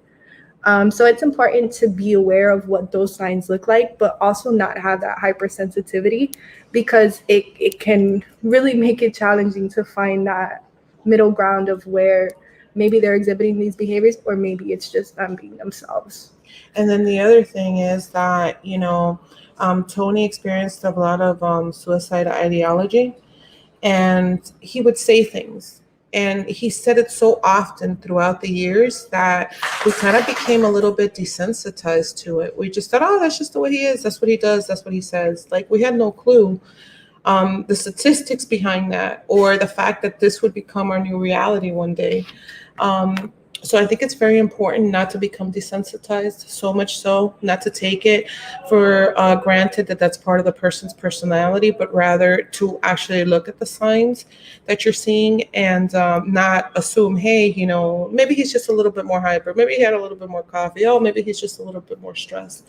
Because when you have somebody who suffers from mental illness, sometimes the changes are subtle, but it's important to know what you're looking at. Yeah, and I think that's the best way to put it, that sometimes those changes happen really suddenly, but sometimes they could be really subtle and you don't recognize those changes in a person. So it's important to, have that toolbox of resources, but I think something that's really important that we often touch on is self-care. You can't pour from an empty cup. So we tend to want to remind everybody that as much as we want to support our loved ones and we want to help them through this process, we can't do it on our own. We have to make sure that we're taking that time for self-care and connecting maybe with other families who have a similar struggle, or just a group where you can just go and vet. And that's something that's really important to this journey, because without that, you'll never be able to have that clear mind and try to meet that person where they're at. And there's always like a sense of, I guess, guilt when you do something for yourself when you're a caregiver. So it's, even if it's just going to a support group or talking to others that have had similar experiences, that could be very freeing. That in and of itself, having someone to vent outside your nucleus or your circle, so you don't feel like you're posing more pressure on those in your inner circle or your loved ones, makes a gigantic difference, or at least it made a gigantic difference for us. I mean, we went to a support group after Tony passed for quite some time, and it was incredibly healing. I wish that we would have had those tools while he was still here to learn how to cope, because to be honest, there was a lot of times that we would burn out. There was a lot of frustration, a lot of helplessness. Yeah. There were just a lot of emotions and a lot of feelings that we just kind of bottled up, and we just kept on trucking. And maybe had we had a little bit more self-care, we could have been able to see things a little bit more clearly. Yeah, and I saw Jackie made a comment that caring for a loved one with mental illness is exhausting. Let's be honest here. It is. It's really hard and it's really exhausting. And we understand that, being on high alert 24/7. With Tony, we used to call them fire drills because we never knew what we were getting. We just knew that there was a call and there was a crisis, and we had to put that fire out. So it does get really exhausting, and that's why we stress that factor of self-care. And maybe we weren't the best examples of that in the moment. But in retrospect, we've really learned how maybe that could have made a really big difference in our scenario. Yeah, we definitely don't profess to have been experts in this, because I think if we would have had 1/10 of the knowledge that we had now, things may have played out very differently. But the one thing that we do say is that our experiences, we share them because it might help someone else. And I think, like with Tony, his fire drills were never 9 to 5. It was never a Monday through Friday thing. It was after midnight, on the weekends, on holidays. And so you went from a dead sleep to a panic. And that would happen a lot. And we didn't realize what a toll it took on our own mental health, because there was always this fear that we were going to lose this person. And that took precedence all over anything and everything. And even ourselves, even each other. And So we really, really try to promote self-care because we feel that it gives you a different perspective. It allows you to view things differently, to kind of step back, see things objectively, and then go for the best course of action. Mm-hmm. Tracy asked the question, how long after Tony died did you know you needed to do advocacy? Tracy, Tony's tribe was born in the waiting room of the ICU. I remember we were sitting there and there were so many of us, and there were people sitting along the floors, sitting outside the waiting room, sitting along the elevators. There must have been like, 50, 60 people there waiting in the waiting room. Mm-hmm. And I sat there and I said, how did this happen to us? We were so close. We were a tribe. We were Tony's tribe. And the first thing we did was I called the family around and said, we need to do something. His story cannot end here. It can't. This cannot end here. And the first thing we did was donate his organs and immediately started advocating. I don't even remember the first year. We were struggling with no sleep, with our own pain, with our own devastation, and just advocating and advocating and advocating. Yeah. And we've been doing it ever since. Yep. Having a checklist, Nina. Yeah. And then I think moving forward from that, another thing that we realized after the fact was having a checklist would be really important and really helpful to the person that's dealing with that family member who has that mental illness.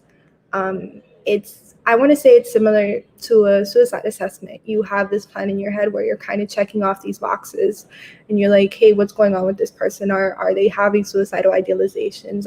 Are they at high risk right now? What level of intervention am I going to take with this person? What level of intervention will they not accept? Because that's something really important too, that we know that, everybody's different, and there's some people who will not accept certain interventions. They'll tell you, look, that's not going to work for me, and if that happens, this isn't going to end well.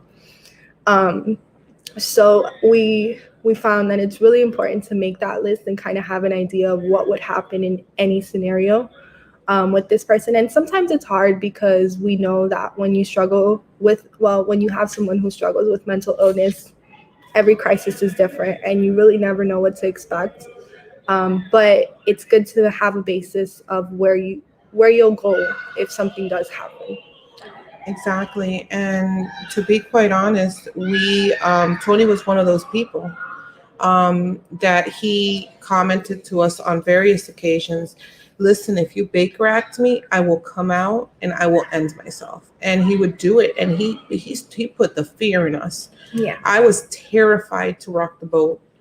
And, we just kind of went through it. Anne-Marie asked us about cultural issues encountered as suicide, as loss survivors, and working to motivate community to talk about suicide. We encounter that a lot in our community, even from the standpoint of being mentally ill to being suicide loss survivors. I mean, you would think that in this day and age, people would be a little bit more open to the fact that suicide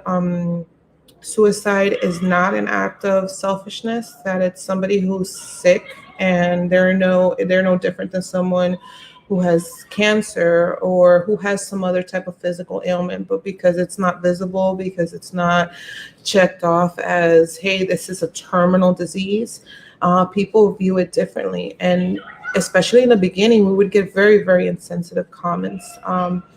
Things like, wow, I can't believe he did that.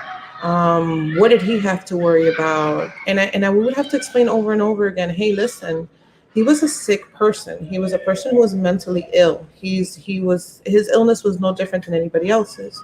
And from a cultural standpoint, men, especially in our culture, are not really supposed to show weakness. Or feelings for that matter. So I think that Tony struggled with that a lot. And I think that because he put up such a brave front, it was even more shocking when he passed. Yeah. And I mean, addressing the cultural issues within our own community, I'm sure you guys know down here in Miami, it's a melting pot. So we have people from all over, but one common theme we found is that within the minority groups, they don't want to talk about mental illness. It's not a thing. they don't believe in it. And it's more so a strap your boots up or pick your pants up and keep moving kind of deal. And it's been difficult to kind of get past that barrier and explain to people that, hey, this is deeper than that. One thing that we have found, or that I have found, and I think Nina has too, is that once you get, especially, the women in our culture are a little bit more open to it. There we might get comments to where, oh, this person was selfish, or that was a selfish act. But the men in particular don't really talk about it. But when you get them one-on-one and you have a conversation with them and you tell them, this is where I come from, it's kind of like the guard immediately drops. And if they're struggling, they'll tell you. So we run into people all the time, and it just kind of feels like they really just want to be heard. They want to be in a place where they're heard, where they could say it out loud and not be judged for it. And so, we approach people on an individual level, but honestly, we would like to make it to where it's a group setting, and these men have the opportunity to talk to other men who have struggled. And we definitely have a long way to go, but I think that there's an opening there. Yeah. And I probably would say, last thing, touching on cultural issues, is that additionally, we have found that in the Hispanic culture, they're really rough around the edges. And so talking about mental health can be more of an argument than an actual conversation. But like my mom mentioned earlier, we tend to find that when those guards are up, that they're struggling personally, and maybe they just couldn't put a name to it, or they didn't want to accept the fact that it was something deeper than what was on the outside.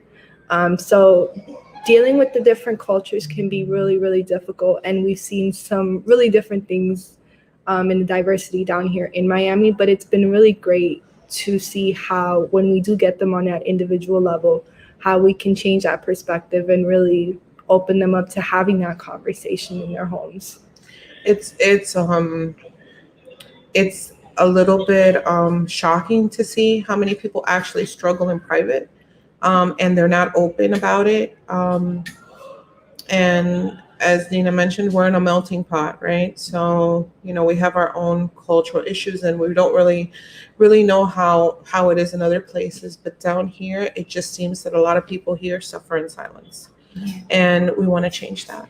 We want to make sure that they don't, that they understand that that they're not alone, that there's a lot of people who feel exactly like them. Life is hard. That being feel like human, them and are like them. Exactly. Being a human is hard, and it becomes harder. I think it's harder now in this day and age because you have, a platform, the internet and stuff like that to compare your life to others. And so, it makes it a little bit even harder. And so we want to give them a safe space. And we want to be able to bring out their needs without, having the cultural things stop them, without having those cultural barriers up. And then the resources. Okay, I think you touched on that a little bit, on where to find resources for your loved one or even for yourself. There's a number of different places, and I think if you're in that place of crisis, it's great to start from the hospital, connecting with that social worker. But even if you're not, look around, and a lot of, I think almost every county probably has a local 311 or a 211, and they can help connect you to resources and support groups that may be helpful to you as a family member of someone who's struggling. So it's really important to connect to those resources, and we want to let everyone know that those resources are out there. It's about picking up that phone and making that phone call, and kind of finding that starting point. And we know it could be difficult. We know that sometimes one call turns into 6 before you get an answer, but that's why we said it's important to practice that self-care before you go ahead and help someone else. So. And also, one of the things that I really wanted to touch upon, which Nina deals with quite a bit, and I was not aware that it existed at all when Tony was here, is the mobile crisis units. Oh yeah. So that's something that a lot of families don't know about. That depending on the county that you're in, I know down here in Miami-Dade County, Broward County, we do have it available. There's agencies that have these mobile crisis units, and obviously the crisis units do have they have some barriers as to when and where they can come out to. But they're really great because they kind of provide that medium between having to send someone into the hospital for a Baker Act or kind of just leaving them there to not know what happens. These mobile crisis units tend to come out to their homes or wherever they are located, and they come out. Sorry, Anne Marie. And they tend to come out and provide that crisis intervention at the home. Anne Marie was asking us how our production crews were affected during COVID. A lot of people maybe know this and maybe don't know this. We're a production family. My husband has built shows, live events, TV shows since we've been together. My kids grew up with road cases as desks.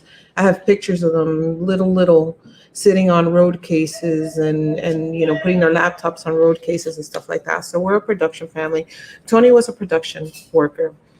And what happens with the production industry is that it's a very demanding industry. So you give up a lot. You give up your nights, your weekends, your holidays to do this thing that you love. Because people who have been in this industry for a really long time really love what they do. It's not just a matter of this is my job and I go to it and I clock out. No, they really love what they do. When COVID came around, our entire industry depends on mass gatherings, so it was shut down. Us in particular, we didn't have one job in 15 months, not one. And we started getting these phone calls from people who were struggling. They were getting depressed. Their identity, their self-worth was being impacted because this thing that they love so much that they considered a part of their identity was basically taken from them. Things are now bouncing back slowly, thankfully, but the impact was very heavy, not only emotionally, economically, internally. Mm-hmm. And it just kind of seemed like it was I would see all the time on the news that they would mention how the restaurants were impacted or how different industries were impacted, but I never really heard mention about the entertainment industry. And it was just so hardly hit that it just kind of it boggled my mind how nobody really spoke about it. And we're over here getting phone calls and showing up to meetings at people's houses on Sundays Yeah. to give them resources and to just have a chat with them, and it just kind of felt like They kind of went under the radar and exactly. they were missed. And then eventually some other organizations started giving resources and things of that nature, but it took a while. It seemed like the production crews were like kind of last on that list. Mm-hmm. That's the way it felt anyway. Mm-hmm.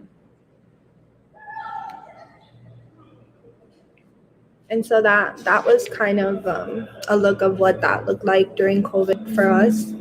I don't know if anyone has any other questions before we go ahead and close out for the night. Well, us, I know you guys are still on.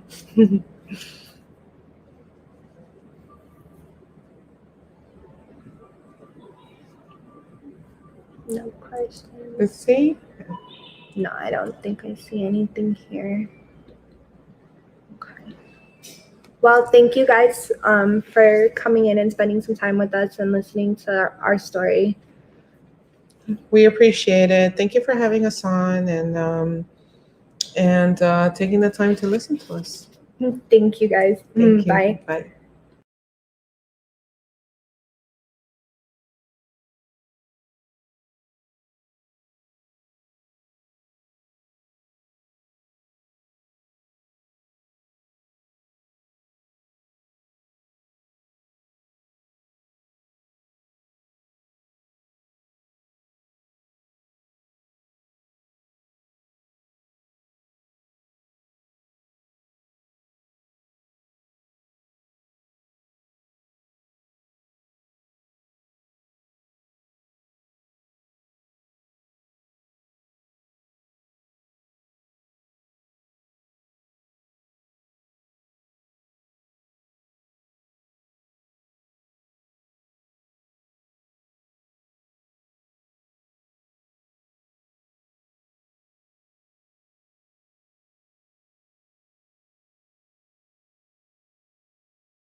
You're on mute, Anne Marie.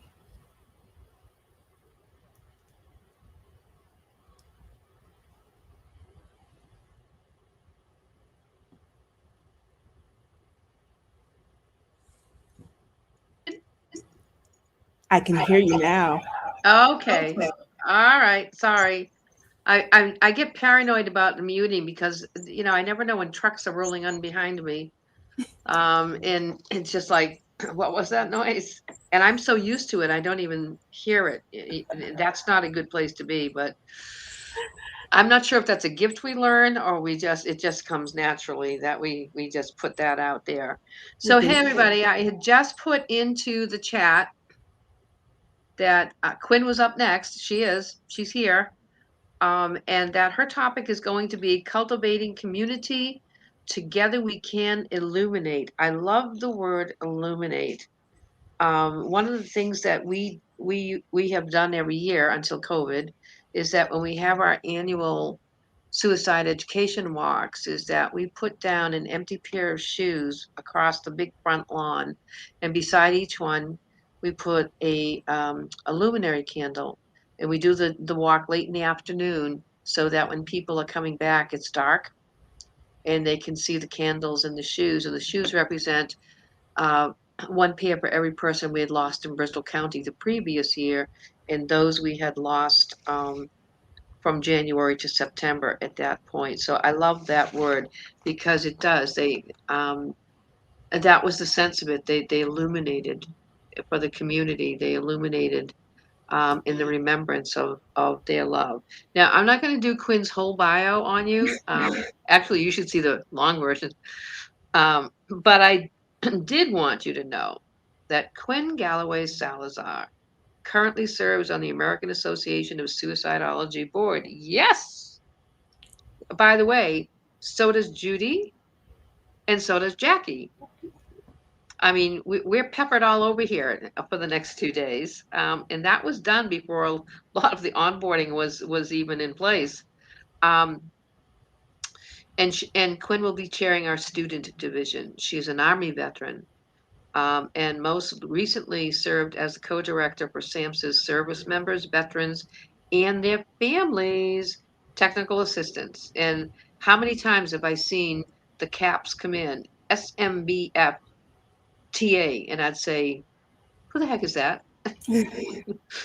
Well, now I know who it is. And this is what really impresses me. Well, it all impresses me, but she also played a significant role in designing and coordinating the governor's and mayor's challenge to prevent suicide among service members, veterans, and their families, and the policy and implementation academy. And that that is just so important. And I know many of the people that are watching are somewhat familiar with the Governor's Challenge, but I was just so thrilled and honored that Massachusetts has added me to their little group to, of all things, bring in a curriculum about impacted family and friends.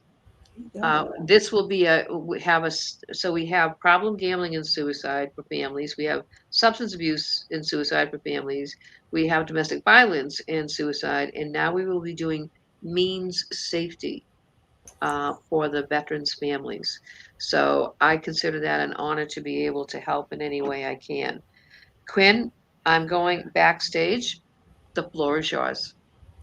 Anne Marie, thank you. It is such an honor and a privilege to grace this virtual stage tonight. As Anne Marie mentioned, and I kind of changed up my title a little bit, I had the opportunity to hear some of the great speakers that came before me, and I said, how can I spice this up just a tad? So I changed my title a little bit, and it's now called How Can We Cultivate Community and Serve Service Members, Veterans, and their families right here and right now. As Anne Marie mentioned during my bio, I recently served as the co-director of SAMHSA's Service Member Veterans and Their Families Technical Assistance Center. Such a great opportunity to do some amazing work nationally. Through that work, we were able to have 35 governors sign on to a challenge to prevent suicide within the SMVF population. In addition, in our earlier days, about 3 years ago, it was first the Mayor's Challenge, and we had about 18 communities that signed on there. And we've been able to provide them extensive technical assistance as it related to building and building an awareness for this population, but also building strategic action plans and implementation plans to um, increase their behavioral health systems. So for all of those 35 states, we challenged them with 3 priorities. The first priority was screening and asking the question. So asking the simple question, have you or a loved one or someone you know served in the military? The second was promoting connectedness and improving care transitions. And the third was increasing lethal means safety and safety planning. And I am beaming, and it's such a joy to see all of the work, all of the best practices that are happening around the country. As Anne Marie mentioned, her state of Massachusetts is doing lethal means safety, and that is so exciting to me. But I'm going to change this conversation up a little bit, and we can talk about all the success that's coming out of the states. And I can talk about the work that I've been doing on a national level. But I really want to bring it home to a local level and show how one of those priorities, how I use one priority to help impact a life. So this is a personal journey that I'm sharing, nonetheless. So back in the early winter, I made this decision to become what's known as an end-of-life doula. And so many people say, what do you mean an end-of-life doula, Quinn? What exactly is that? Basically, I accompany and I comfort individuals as they are transitioning. So similar to a birth doula that helps one give life, I help those who are transitioning from this life to the next. Primarily, I do that work with veterans and their caregivers. A few months ago, I received a call from a local hospice that has known about some of the work that I've been doing as it relates to suicide prevention, and said, hey, we have a veteran in our care that has been experiencing some suicidal ideations. Would you be willing to connect with that veteran? And of course, the first thing that I said was absolutely, I'd be willing to connect with that veteran.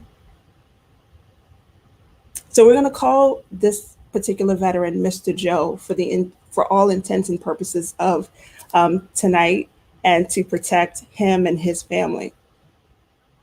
But what I will say is, the very first time that I had a conversation with Mr. Joe, Mr. Joe was extremely upset. Mr. Joe was paranoid. Mr. Joe had moments where he was grieving. He had shame in some of his experiences in the military. There was a lot of unfinished business left with Mr. Joe. And I'll have to say it, Mr. Joe packed it in on the very first call. And I listened, and I held space. And what I probably failed to mention earlier on is my life's work has been dedicated to supporting service members, veterans, and their families, all eras. Yes, I am an Operation Enduring Freedom veteran. However, my passion and my drive is to serve all eras. And so Mr. Joe shared with me his experiences in Vietnam, which were completely different than the experiences that my battle buddies have faced in Iraq and Afghanistan. But nonetheless, I listened intently. And as Mr. Joe began to wind up his call with me, He said to me, "Why are you doing this anyway?" And I said to Mr. Joe, "Sir, taking off this uniform, my obligation to humankind is to continue to serve." And he wasn't impressed. He wasn't hearing it. And he said to me, "How long will I receive phone calls from you?" And I said to Mr. Joe, "Sir, with all due respect, you will receive a weekly call from me as long as you have breath in your body. And as long as your family and your caregivers need my support." In the suicide prevention space, we so often talk about hope. But when I hear the word hope, it's an acronym for me, and it stands for hearing other people's experiences. It didn't take money, it didn't take a study, it didn't take anything mind-blowing to have this genuine connection with Mr. Joe. We know that social connectedness is a protective factor as it relates to suicide prevention. We know that social connection saves lives. I talk to Mr. Joe every Friday, and it's an honor. And there's some Fridays that Mr. Joe doesn't want to talk about the military. Recently, Mr. Joe shared that he took his walker outside and he went for a walk in his neighborhood. That wasn't the same Mr. Joe that I met over a month ago. Mr. Joe realizes that he's not alone, and he has a battle buddy in this fight with him.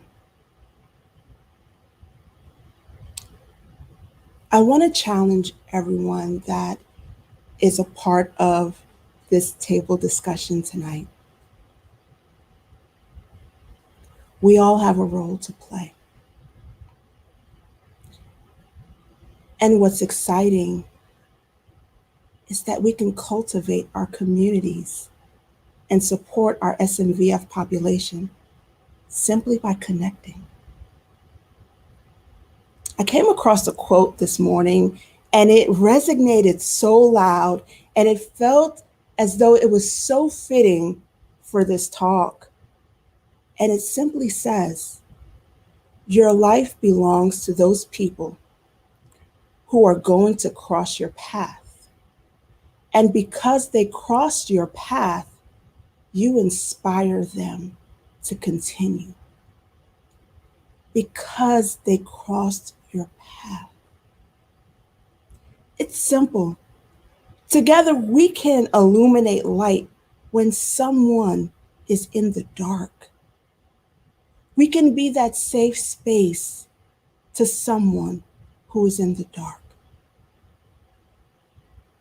I'll be honest, I'll sit in that space with you in the dark and welcome you into the light. Because as humans and as mankind and as compassionate communities, that's what we're charged to do. We have World War II veterans. We have the Korean War veterans. We have Vietnam. We have the Gulf War. We have Afghanistan and we have Iraq. And we have veterans that have served during peacekeeping times. And their families serve as well. I can say without a shadow of a doubt, as we get ready to come across the 20th anniversary of 9/11, and as the withdrawal of troops from Afghanistan has skyrocketed all of our media and our lives, I can promise that everyone that is sitting at this virtual table knows someone who has served, knows someone who is serving, or knows a family member. And my ask and my challenge to you tonight is to reach out to them, connect with them, hold space with them. You may not have the right answer, but just letting someone know that they're not alone can save a life. You don't have to be culturally competent in all things military, culturally aware. You don't have to know it all. We're not expecting you to. But I want people and I want everyone to take it a step further than thank you for your service. Hear the stories. There is power in storytelling. There is healing power in allowing someone to tell their story. We've got stories to tell, y'all. Are you willing to listen? Are we willing to put down our phones and our technology and just listen? Our Vietnam veterans are of the aging population right now. And we know that their age range is the highest among suicide attempts. It's simple. If you're on the street, if you're in the mall and you see the hat, acknowledge them. Thank them. Be willing to welcome them home. That may save their life. Illuminate your light by just showing sheer kindness and understanding and compassion.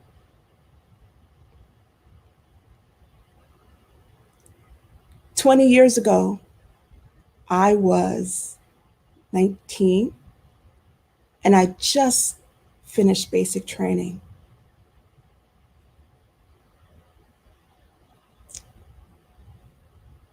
And on 9/11, I witnessed, as so many others, the devastation that happened to our nation. And it changed the trajectory of my life. And I have no regrets. Because more important to me is the continuation of service. I could have sat at this desk with you all tonight and talked all things policy and talked all things local and state and federal, but I wanted to touch hearts.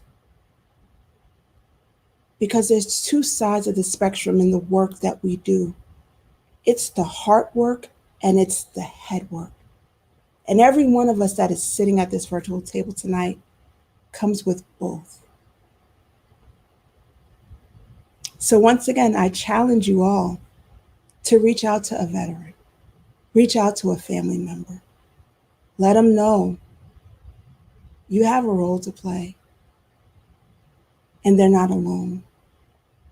It is an honor and it has been a privilege to be here tonight and to just share a quick journey with you all and to hope that you all continue to illuminate your light and cultivate communities as you reach one service member, one veteran, one family member at a time. Thank you.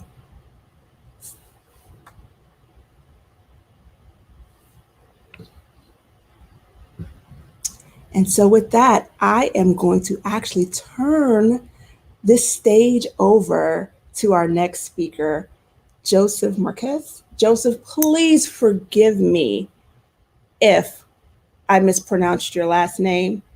You all are in for a treat. Joseph, I'm going to turn it over to you. Oh, you are good. Don't worry. It's Mark's, but I mean, you're fine. Don't worry about it. Thank You you, were close Joseph. enough. Thank you. Have a beautiful night. Thank you. You did awesome. I really appreciated your story. Thank you. Hello, everyone. I'm Joseph Marks. I am currently a sophomore at UMass Dartmouth. I'm here to tell a little bit of my story, which if you've seen some of these, you've probably heard bits and pieces of my story along the way. I know I share bits of my story a lot all the time, but I think the more we share our stories, the more people we can reach. And even if there's one new person hearing my story today, it's one new person who can see what my experience was and see that I'm still here and that being an attempt survivor didn't affect me at all and that I'm still pushing along. And I think that's a great story to show people that not everything ends.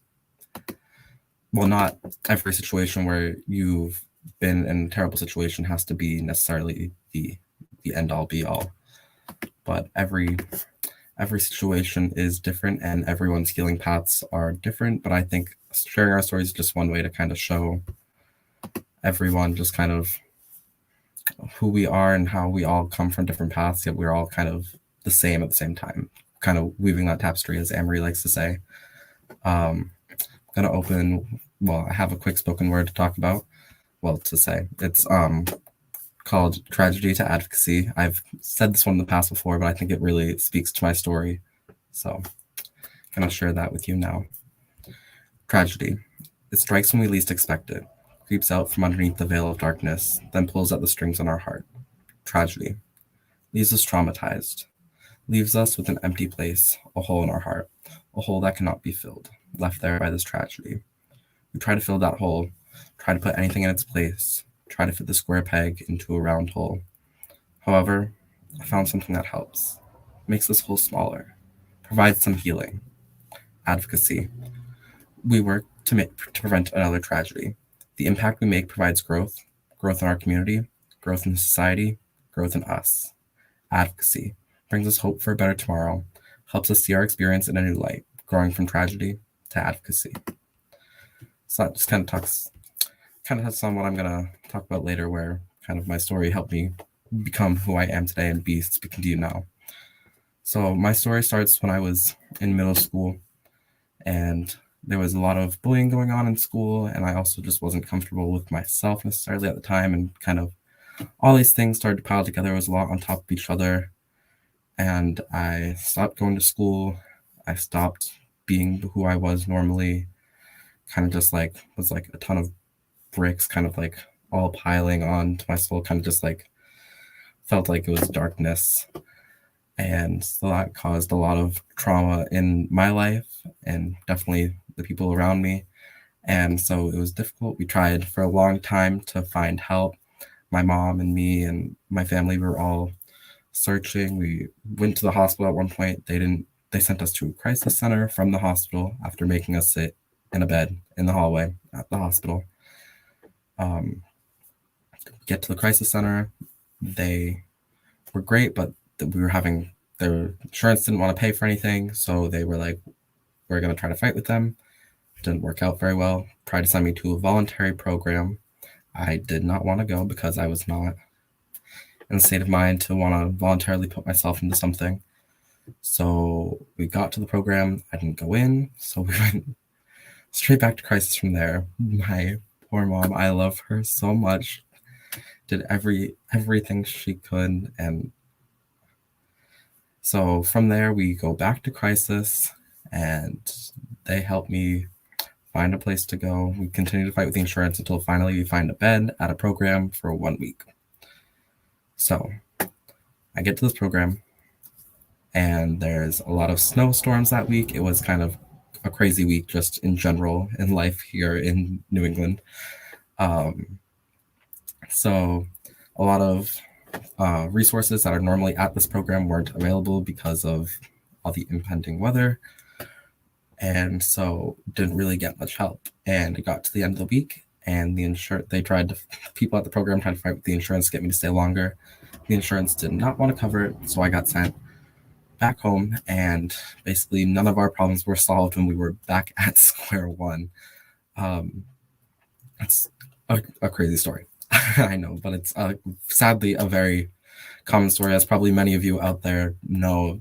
A lot of health insurances do not like to see mental health problems as a real public health problem, which it is. Newsflash. So from there, we searched for a therapist at least to try to do something. Finally got one. I didn't want to go. Again, got dragged. Finally started to open up to my therapist, and that kind of was helpful.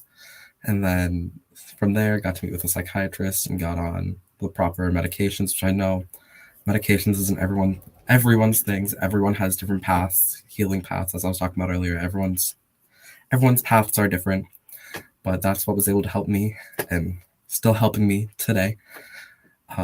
So I was very grateful for the help that I had from psychiatrists, from the therapists, from family, from friends, and the support around me, which I know not everyone has, and it's terrible. I know my story is not going to be the same as probably half the people watching. We all have slightly different stories, yet here we are. And so we continued to push through. And so I'm here today, still chugging along. But after, not everyone stays on a perfect, healthy path. And, there was some bumps in the road. Senior year of high school, I ended up back at the ER and basically went there, was suicidal and depressed. And they were like, "Do you have a plan?" And at the time, I did not have a plan in my head, even though probably could have came up with one fast enough to not make it back to the hospital. But because of that, they sent me home. But luckily, again, we were able to find help.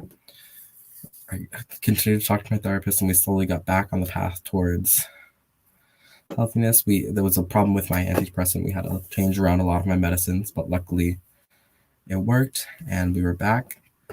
And so that was very helpful. That was just a small condensed chunk of kind of my personal story.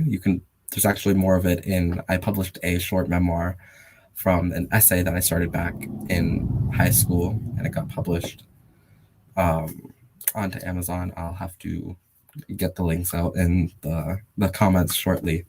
But yeah, so and then from there, I kind of also had to deal a lot with other people around me's personal stories, and like my sister also has mental health issues, so we struggled a lot with that, where we had to kind of help my sister, and I was just kind of there. Again, that's where I become kind of an impacted family and friend. That's kind of the other side of my spectrum. I'm an attempt survivor, but I'm also an impacted family and friend of many others. A lot of my friends deal with mental health issues as well, and so I've kind of the friend that they all turn to, since they know I'm open about my story, which is great, but it's also a lot for one person to take on, which is kind of where I have to learn how to slow down, take care of myself, and not necessarily worry about taking care of everyone else all the time. But dealing with these issues were a lot. Like my sister, I remember sitting outside her door and hearing everything that was going on, and like having to text back and forth with my mom to be like, "This is what's going on. Victoria needs help." And a lot of things like that, where it was a lot of difficult situations for a teenager to go through, and any age to go through. It's an uncomfortable situation for anyone. But we push through, we carry on, and we work towards healing ourselves, and kind of helps me turn to advocacy, kind of what I was talking about earlier in that spoken word. That's where kind of all those emotions came from, where all this trauma kind of took a toll on me, but I was able to turn it into a positive. So yeah, I have I have two more spoken words that I'm gonna share for you now. One of them is called Disparity, and it's about kind of the lack in resources for youth specifically. So I'm gonna share that now. Gaps, cracks in the pavement, feeling lost in a roaring sea. feeling left out in the dark, no resources to cling to, at such a young age, no one to help, being lost in the sea of disparity. How can we fix this? What can we do? Can we change this? Give youth the resources to cling to pull themselves out of the roaring sea, to set a light in the darkness. So that was disparity. And then I have one more spoken word that is kind of about Suicide Prevention Month, as that's what we're kind of here for, if you didn't know. But it's kind of about how maybe not necessarily having one singular month for any public health issue, especially suicide, is the correct answer. So this is called Suicide Prevention Month. Every September, you see the Facebook posts, the tweets, the Instagram story. Everyone deems it's time to advocate for suicide prevention. However, these media posts slowly dwindle away. It's a 1-month engagement. 1 month, 1 month only. However, to a select few, every day is for suicide prevention. Attempt survivors, activists, impacted family and friends, and many others. We've all seen the impact of this public health issue.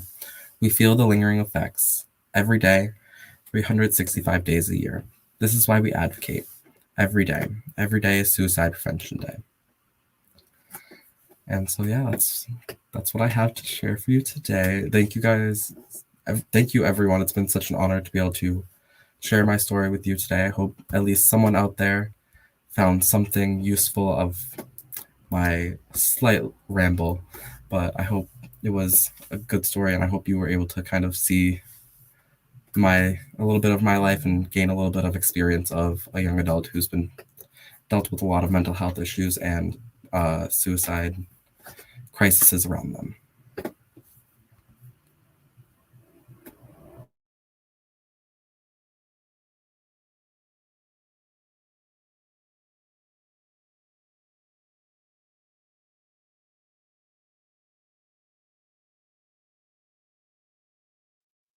Hi, everyone. I want to introduce myself.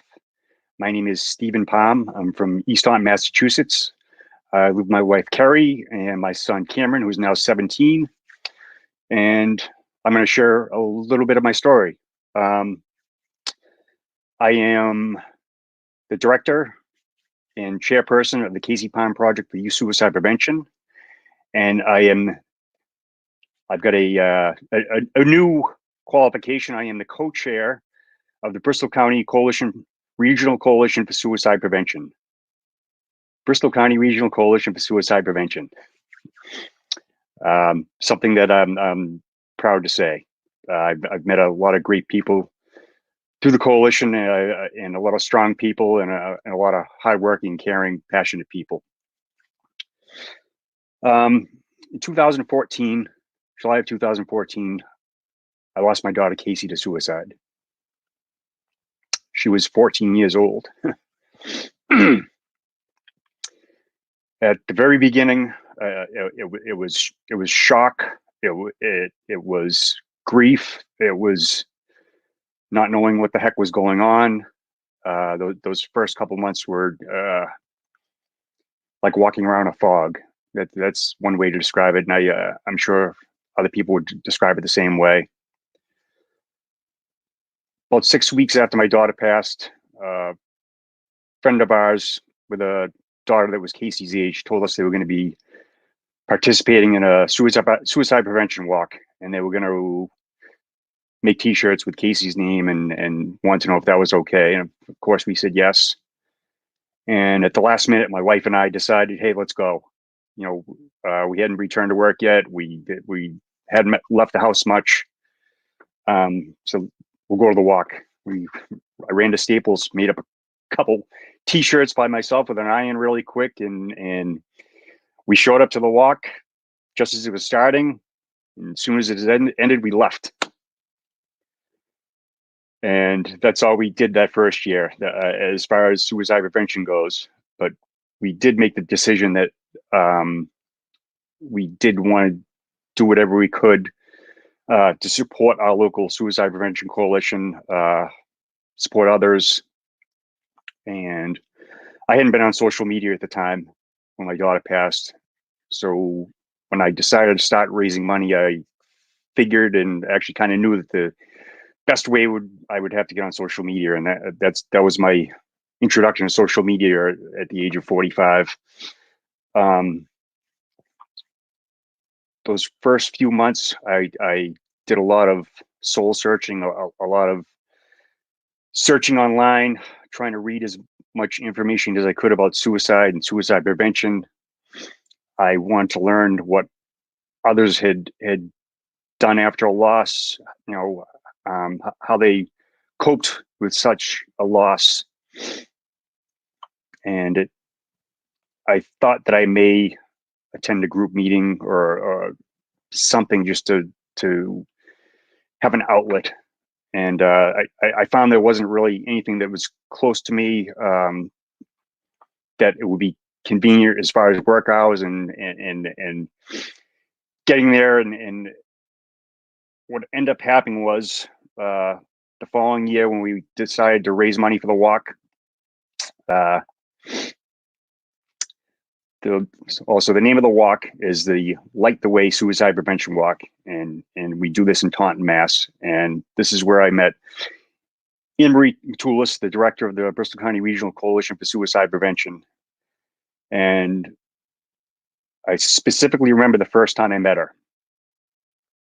I had been collecting money, and I think I might have chatted with her online.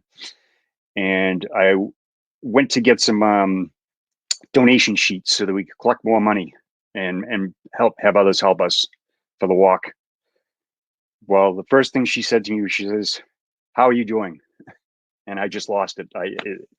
No one had asked me that in several months. And people that are close to me, they had asked several times earlier in our loss, but it had been about 10 or 11 months. And when she asked me that, "How are you doing?" And I lost it. I'm like, all these emotions poured out. So that was the beginning of my searching for a safe space to talk. We completed that walk the next month or the month after, I'm not sure. And I was also given the opportunity to speak at that first walk. We had sold a few hundred T-shirts, raised several $1,000s. Many of our family and friends were going to be participating in the walk. And there was well over 300 people in attendance for this walk. And I had written everything out that I wanted to say, because I was never one to be comfortable speaking in public. I want to make sure I didn't mess anything up and say everything that I wanted to say. And I am grateful that I had that opportunity to get that first push to stand in front of people and share my story. From then, Anne-Marie asked me, "Well, what do you need from us, the coalition?"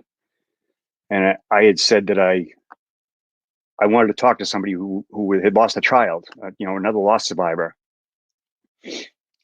And that word loss survivor, I think about that word survivor often.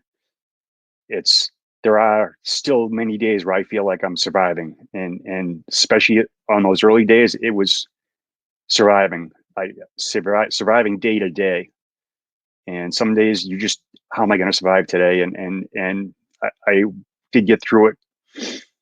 I'm still going through it, and I still have moments where, how am I going to survive? And that word suicide loss survivor is very fitting. So at that first meeting with Anne-Marie, she introduced me to Brian Fernandez, who had lost his 17-year-old son, Nicholas. And we did this at a kitchen table conversation for suicide loss survivors. And at this introduction of the kitchen table, I found that talking about my loss with others who would understand exactly what my mind was going through, what my family was going through, what we dealt with day after day, and the range of emotions and the roller coaster. And it's something that I needed that. It felt good to have that release. It felt like a release that I got to blow off some tension. Those emotions are very powerful. Grief can be all consuming. It's very strong. It's draining.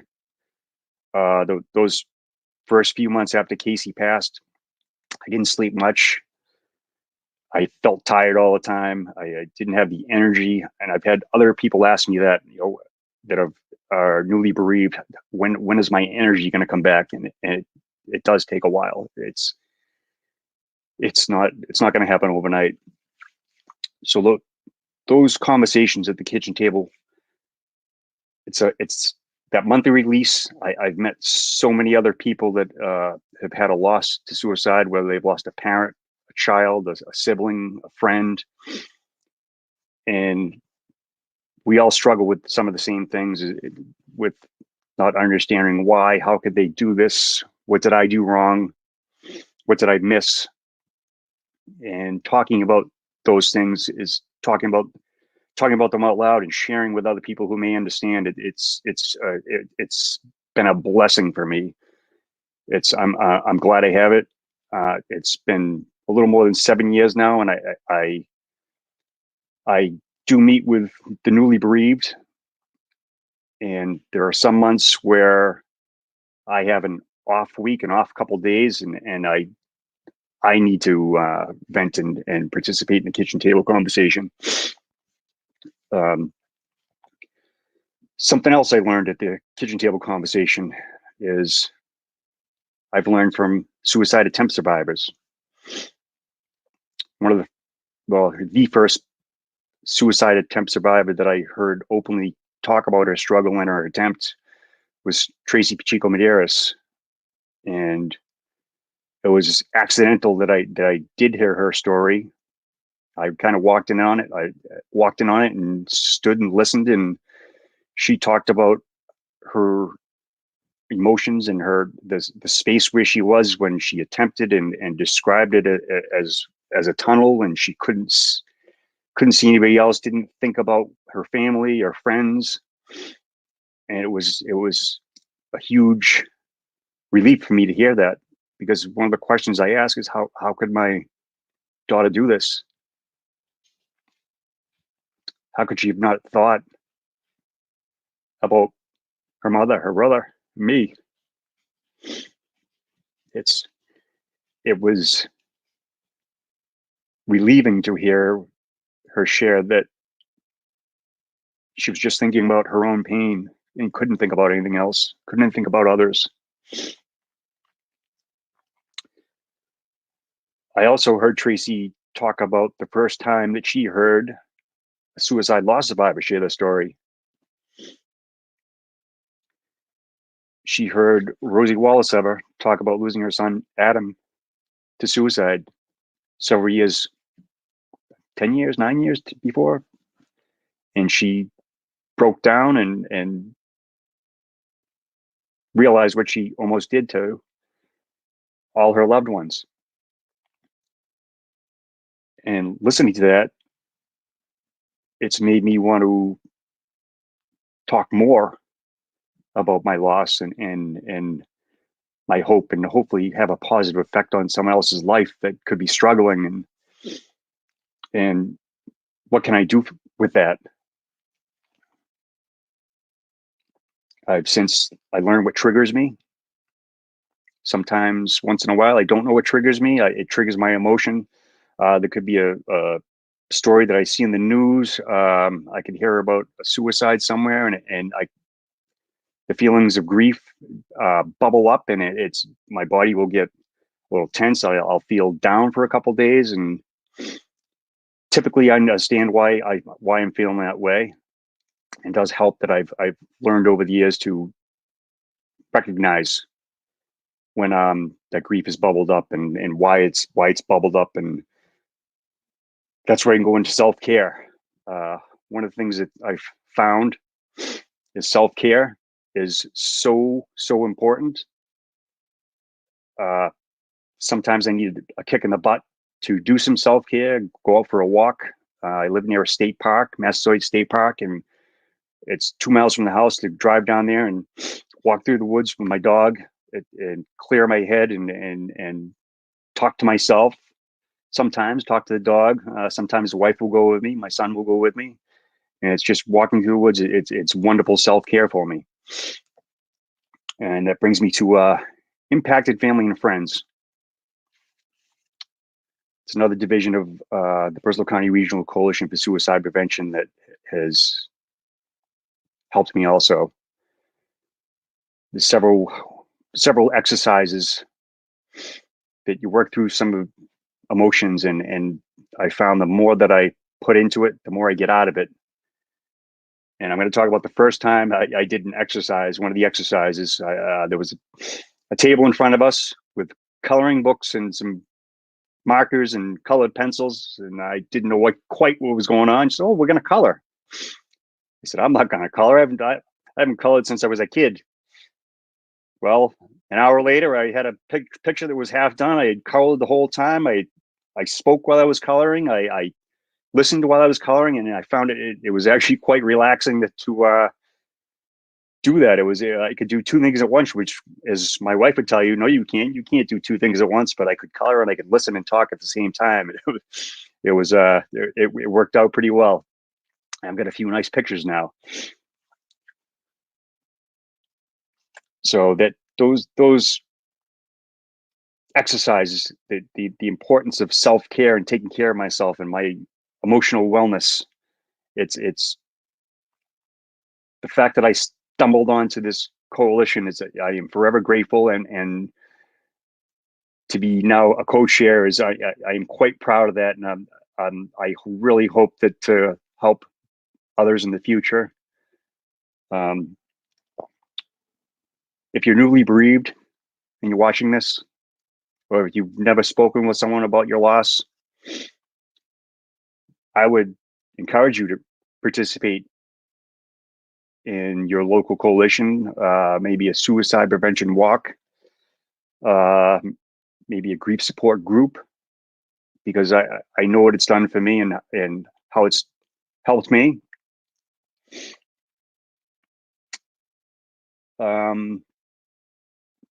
When I talk about my loss, something that I always try to do is I want to talk about my daughter. She was only 14, my precious daughter, Casey. She was kind and considerate. She loved to laugh and be goofy. She was generous. She was loving. She was affectionate. She loved to hug. And I miss those hugs. And something else, I need to talk about the generosity of my family, my friends, and especially my coworkers who have supported me so greatly over the last 7 years and continue to do so. And with that, I'd like to thank you for listening, and I'm glad you were here. Thank you.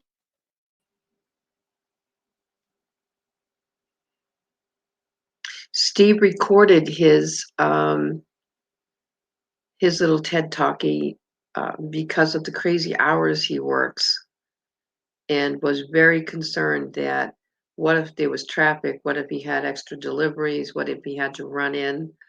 And so it was, we sat and we did that recording, and then I think we sat for another half an hour talking about so many different things. It is, he is just an awesome gift. And again, Quinn mentioned it, the people who cross our paths that would not normally be there. So I wanted to thank Steve for being a part of it. So, so this next session is really about the fact that if you haven't figured it out yet, that this entire day, our live stream that we're doing for these 5 hours, and the one we're doing tomorrow that begins at 6, not 7, are dedicated to what unfortunately has been a rather marginalized group of people who are involved within the suicidology community, and that is the group of lived experience.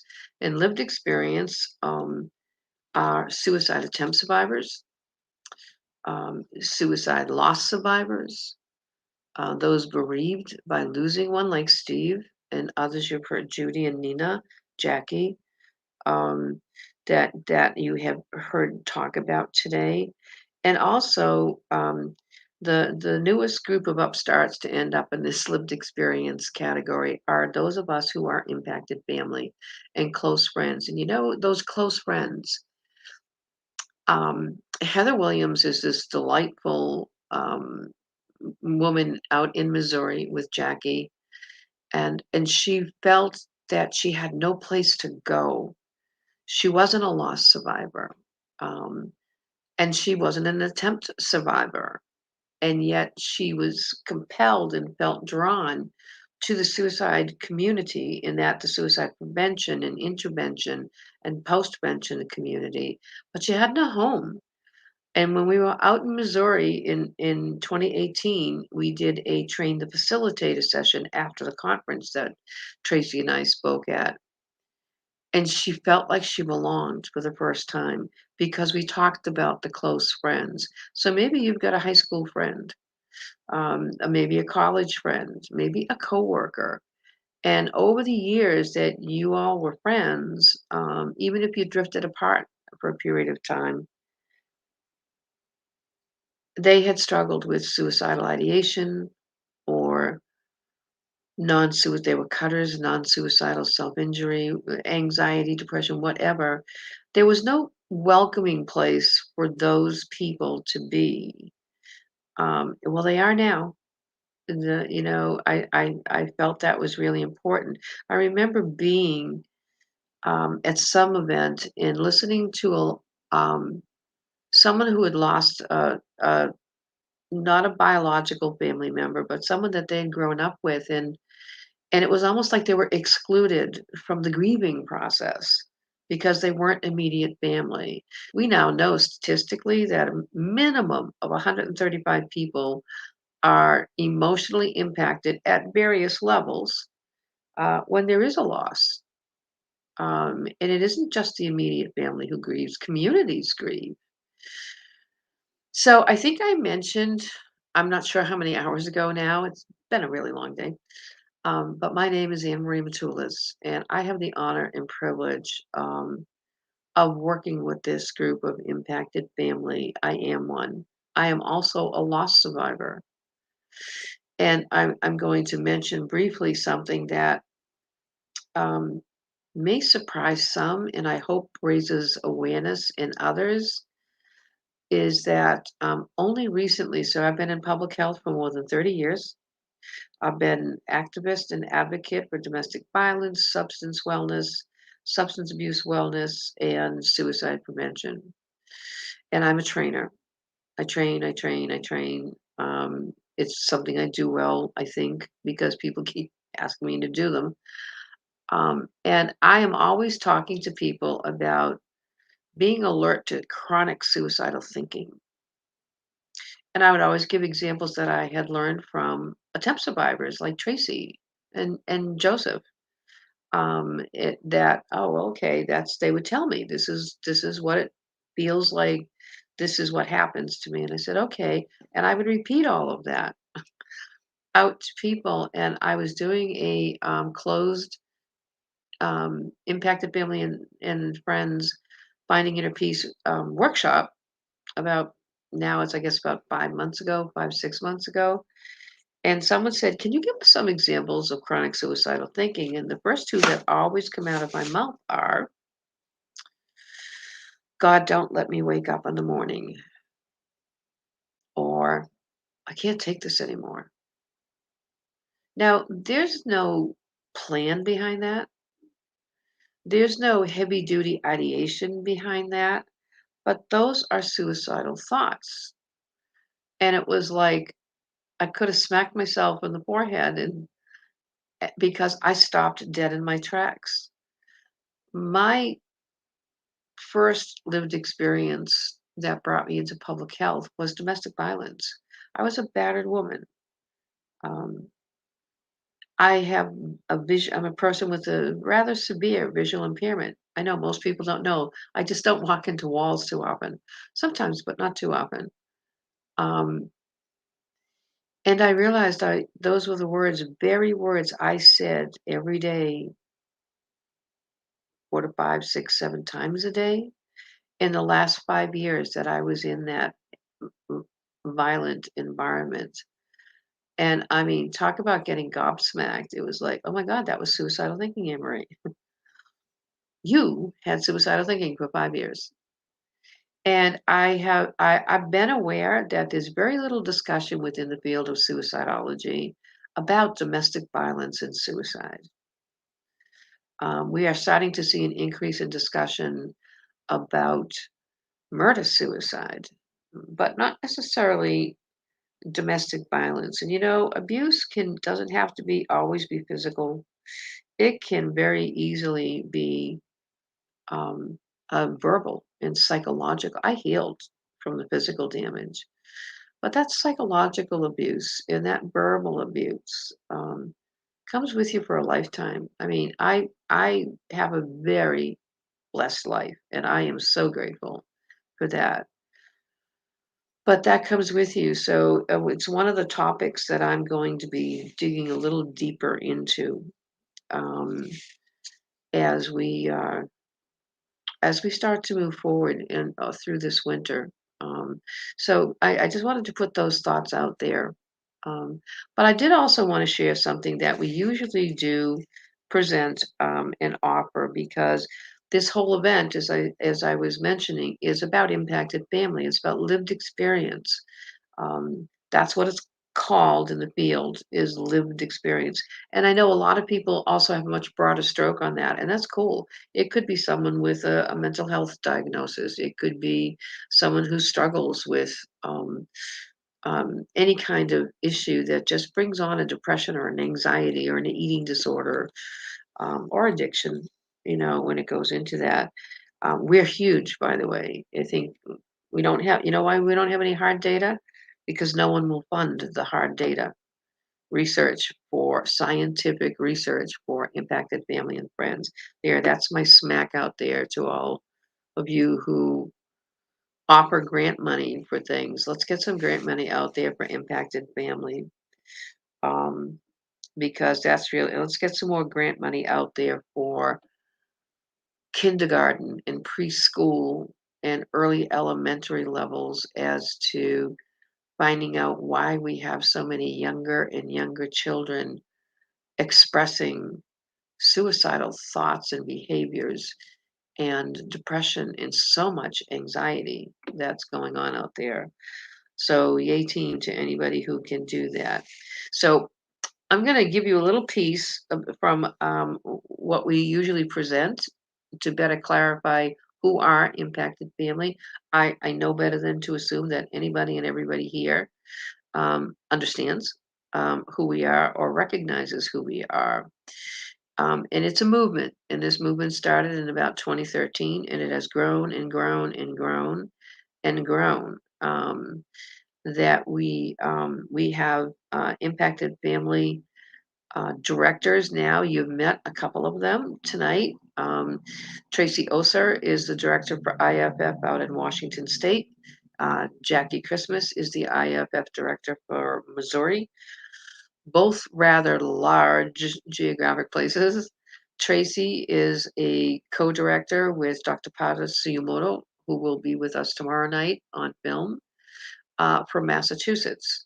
We also, Dr. Kathleen Carter Martinez, you're going to see her on a film in about an hour in her story of loss from the perspective of young child. Where do we come from? Where do we go? Is that she is the director for New York State. There's a little bit of distance too. And Cheryl is not with us. She's out in Colorado. She just took on a couple of jobs, so she's not able to join us. And Judy and Nina are sort of a partnership for impacted family in Florida. And so we're moving along. We're moving through the country. So this is who we are. Um, this is what happens to impacted family before they hit our wellness workshops. Is this the night she attempts suicide? Is this the night he dies? Why don't we know the answer? Why do we still not know how to prevent someone from reaching that point of despair? And what about the families of attempt survivors, like me, who themselves are obviously emotionally impacted and traumatized by these suicidal crises? Impacted family members and close friends reflect a category of lived experience that has been long ignored, dismissed, marginalized. I'm serious. You would think in this day and age, people would be really listened to and embraced and encouraged to speak up, but that hasn't happened so far. I mean, we've got a little group going here. Actually, it's a bigger group going here now. So how do we shatter the barriers of that fear, fill the gaps and promote mental wellness and healthy soul care? There's that word again. Everybody start putting it all over your social media. Hashtag soul care. It's not self-care. That's different. This is soul care. It's a deeper dive to be able to find inner peace and be able to stay stabilized when everything around you is in chaos. I've had a lot of that in the last couple of months. Yeah. And who are the impacted? So I mentioned that I'm an impacted family member. Well, how do people qualify for that? There's not really qualification, by the way. We have we are the family and close friends of those who have attempted suicide. Those who have experienced chronic suicidal thinking, as I just mentioned. I'm still in awe of the fact that it took me 30 plus years to figure out that I had experienced chronic suicidal thinking.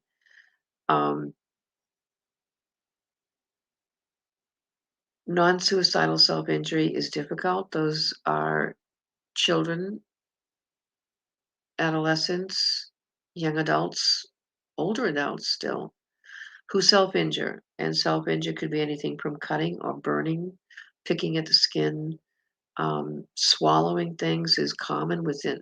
I was astounded when I found that out, that wrestlers, whether they're high school or college, there are some who, to keep their weight down, talk about societal pressure, to have their weight down, would swallow things that could literally do substantial harm to them.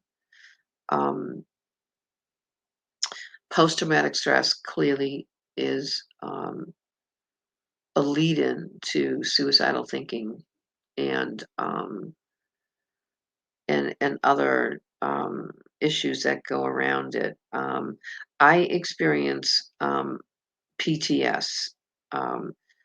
It has been held in bay for my last flashback was 25 years ago. Until recently, I was in a situation where I received a barrage of verbal abuse, and it triggered me into a flashback for the first time in 25 years. I was amazed and astounded, and furious, and a whole bunch of other things. I'm okay today, so don't worry.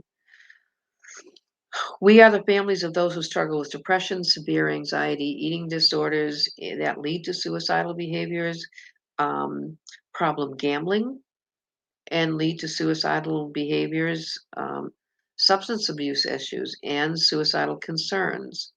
domestic violence and suicidal concerns, those impacted by a murder-suicide. Whole communities are impacted by a murder-suicide. Farmers, first responders, military, veterans, family and close friends left behind by a suicide death. And with that said, we know there are categories that we have still not even addressed.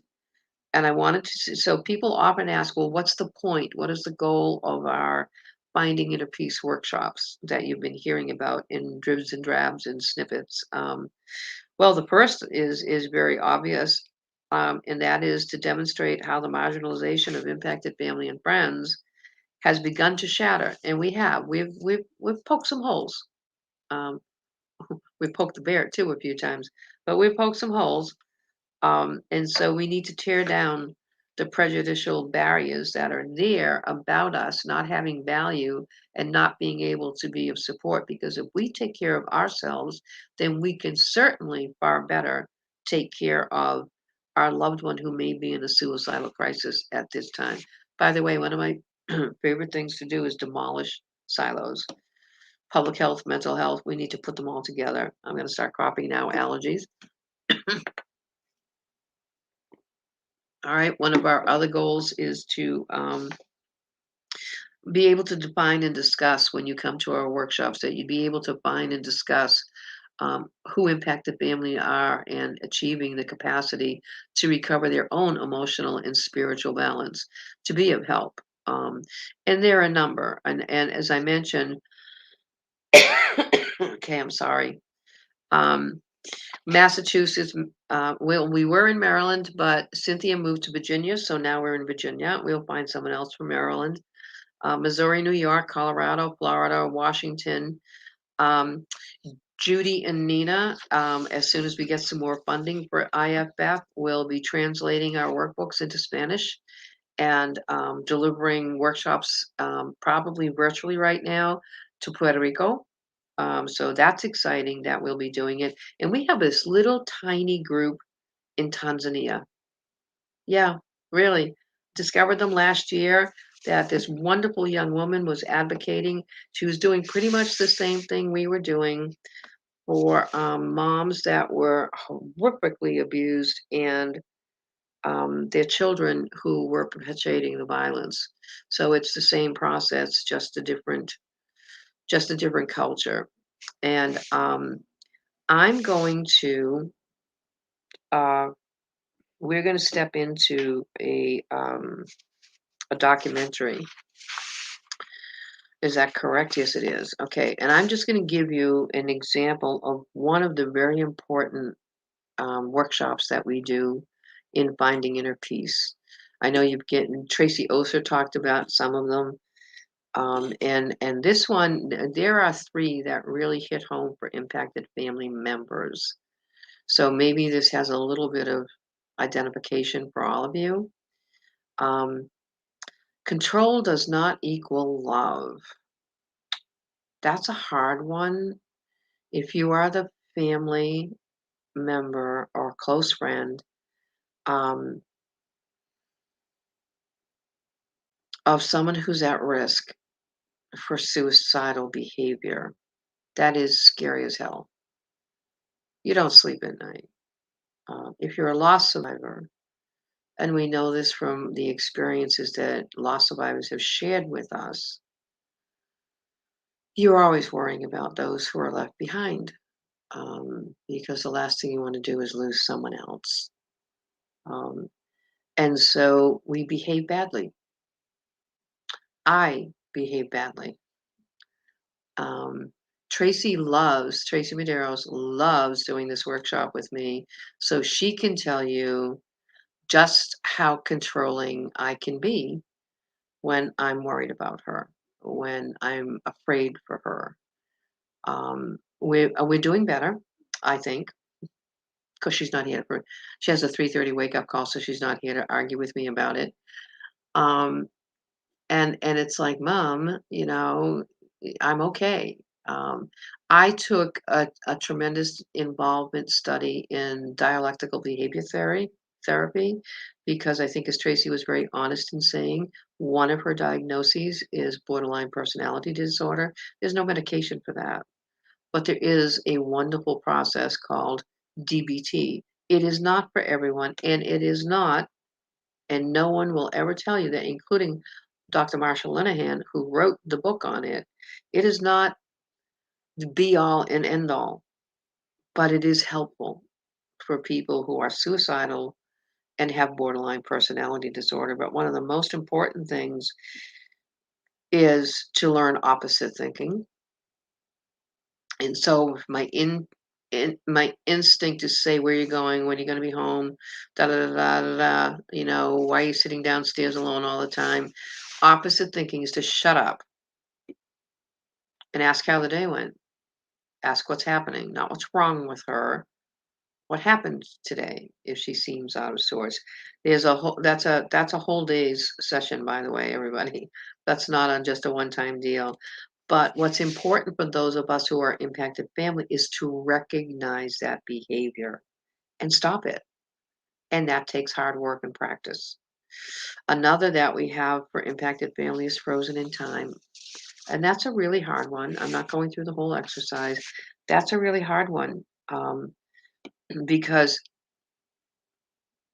I've had the gift and the blessing to be able to talk to hundreds upon hundreds of impacted family over the last 7 to 8 years. And these are the things that, when you're terrified of losing someone you love to suicide, here are the things you do. You get frozen. You say things like, should I quit my job and stay home? I have a vacation planned next year. Next year, notice that. Should I cancel it? Should I take the doors off the bedroom? How old is your son? But that's our wild thinking. When your life is fear driven, that's what we do. That's what we do. And it's important that we find our way out of that. And so we talk about that sometimes for 2 or 3 sessions. And when I say sessions, they're not therapy, it's peer to peer. But they are evidence based, just so you know that. And then I'm going to close with one of my favorites, not because it feels good necessarily, but because it exemplifies what fear and behavior, conditioned behavior, can do to us. Conditioned behavior can be awesome, but if it's negative, it can be deadly. And so I'm going to tell you the little parable of the bear hugs kettle. I'd love to tell you that this was my great idea and I wrote it. I didn't. A theologian named Emmett Fox wrote this, and his family, after he passed, put together some of his best writings and put them into a meditation book. Now, I went through that stage of my life, if any of you have done it, in the 70s and into, I think, the early 80s. I have enough meditation books to cover a wall. Do I use them all? No. Do I use a lot of them? Yes. And as I was reading this book, I think it's Around the Year with Emmett Fox is what the title is. And there was a parable of the bear hugs kettle. So there are some campers in, and whatever it is that they were hunting, and the catch of the day was in one of those huge, big black metal. I don't even think they're called kettles. They're probably called something else, right? And it's on the big blazing fire. So the fire's crackling, and the aroma is just awesome. And they're having a pretty good time. And then something disturbs them or distracts them, and they're in the woods, so they might want to check it out. That's why I don't go camping. And so they went off to one side, and in from the other side comes huge bear, and she's hungry, and she can smell that food too. And so she reaches across the fire and grabs that thing and pulls it up and holds it, and it starts to burn. So she crushes it harder, because that's what bears will do instinctively. If they have something that's hurting them in their grasp, they're going to crush it. And so she does it tighter and harder, and the bear keeps hugging the kettle, and the kettle keeps searing into the bear with the pain. Kettle won, bear lost. She died because she couldn't let go. And I do a gesture, let go. When I do that, my comfort zone, and that was the bear's comfort zone to get the food, my comfort zone was that abusive marriage. I was stuck there. I didn't think I could leave there. So I held it and I hugged it and I kept it close. And the reality was, had I not left and escaped the pain and the violence, I would have died because I was unwilling to let go of my comfort zone. And for impacted family, we have to let go of the fear because the fear is going to burn us. And so that's one of the things we talk about. Those are 2 or 3 of the workshops that we do. So now you've had a little bit more information about impacted families, Finding Inner Peace workshop series. We do them once a month, probably 90 minutes to 2 hours a month. And we do them 5 months and take a break and then do them 5. And that's what Jackie's going to be doing in Missouri, Wendy in Washington State, and others across the country. And we do them, that was all born right here in Taunton, Massachusetts, and Bristol County. And we're kind of proud of that. Another thing that was born in Taunton, Massachusetts is what you're going to see next.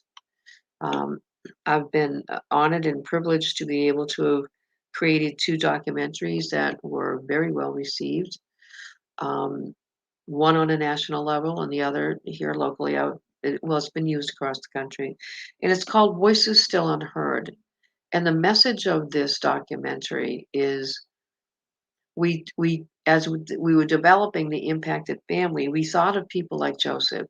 We listened to our impacted family parents talking about the struggles they had had with their kids in middle school and high school when there was suicidal thinking or attempts or depression, and how messed up the system was. And schools weren't doing a whole lot better. Now there have been improvements, but not nearly enough. So I hope as you watch this, you'll think about it, because when we're talking about activism and advocacy, the family movement is what can do it. And I use Ryan White's family as our example always. For those of you who don't know who Ryan White was, I could tell you smartassy to go Google it. He was a very young boy, 12. And through a blood transfusion, he contracted HIV/AIDS. And at the time that happened, there was no help for him. There was no help for a lot of people that were dying by HIV/AIDS. And his family was furious when they lost him, and they wouldn't let go.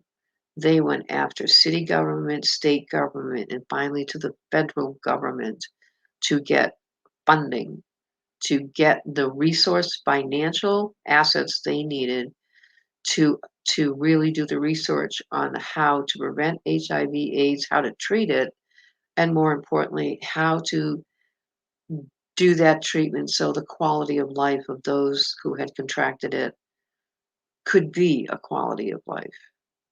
So that's what movements can do. So we hope you'll hang out with ours.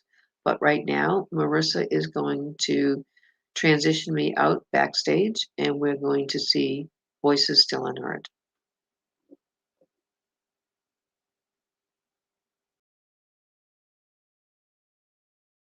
In 2014, we released a documentary titled A Voice at the Table. The film received honorable mention at the 2015 SAMHSA Voice Awards.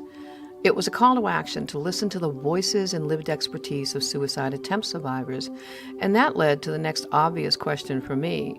What's happening with adolescents and teens now who are self-injuring, feeling excessive sadness or depression, experiencing suicidal thoughts, and actually attempting suicide?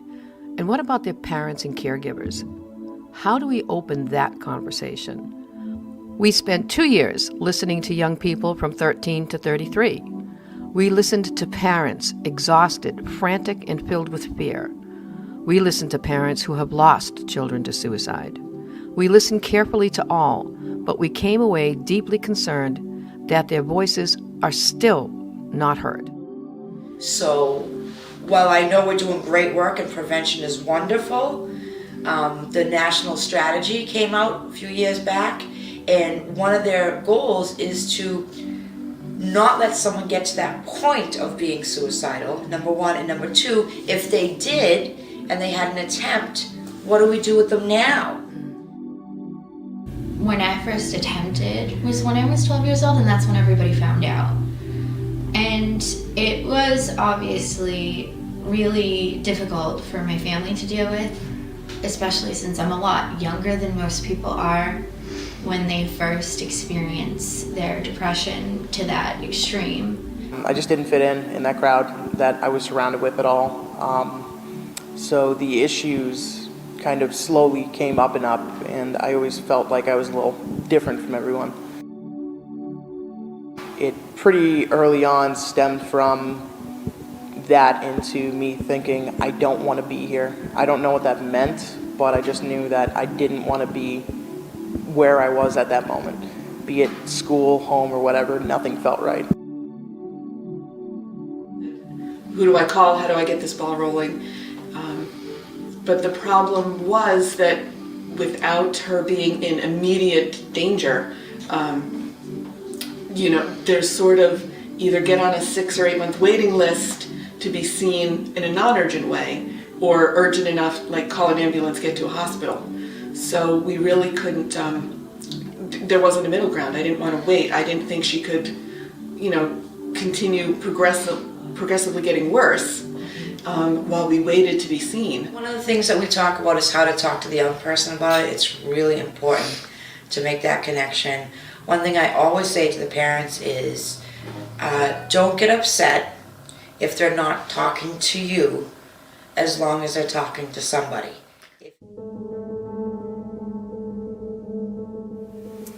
When he first came home, I had difficulty in sleeping because he was always awake at night, and I always slept with one eye open.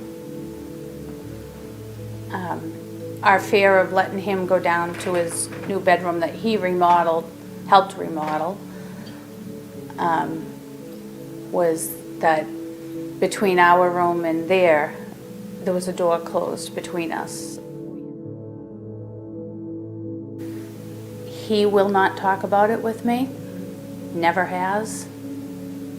He says he will talk about it with other people, but won't talk about it with me. I think the first time we became aware that Josh was either at least harming himself, whether he was truly thinking at that point about killing himself, I'm not sure. He was in middle school and had a lot of problems with bullying, had changed middle schools with the hope of the new school being better adept at dealing with the bullying, and it wasn't. I was so young that the doctors didn't really know what to do with me because I was still developing and stuff. But it started to become really problematic when I went back to school afterwards, because I actually lost a lot of my friends because their parents thought I was a bad influence because I self-injured. And so I didn't have any friends in middle school for the majority of middle school because of that. Looking back, actually as far as elementary school, there were some little bits of sort of depression and anxiety brewing. I remember comments to my mom and grandmother about different songs that I would say, oh, I totally understand this, I totally feel that. And looking back, they're really depressing songs. Like, oh wow, my life was not that bad.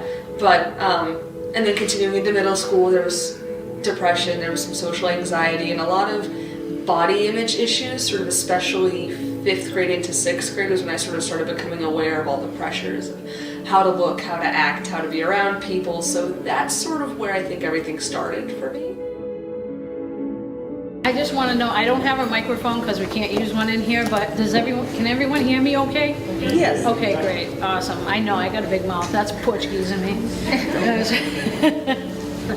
Okay, so good morning. My name is Tracy Pacheco Medeiros, and I am a suicide attempt survivor. I'm also a certified peer specialist with the Community Counseling of Bristol County. It turns out that April was looking for someone who can communicate well with youth, got in trouble in school, has lived experience with trauma, self-injury, and suicide, and now a path of hope and recovery.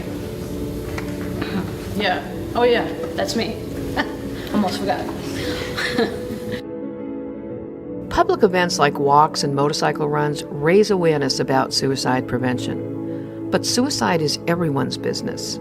We need to stop dumping the burden of education and prevention on schools.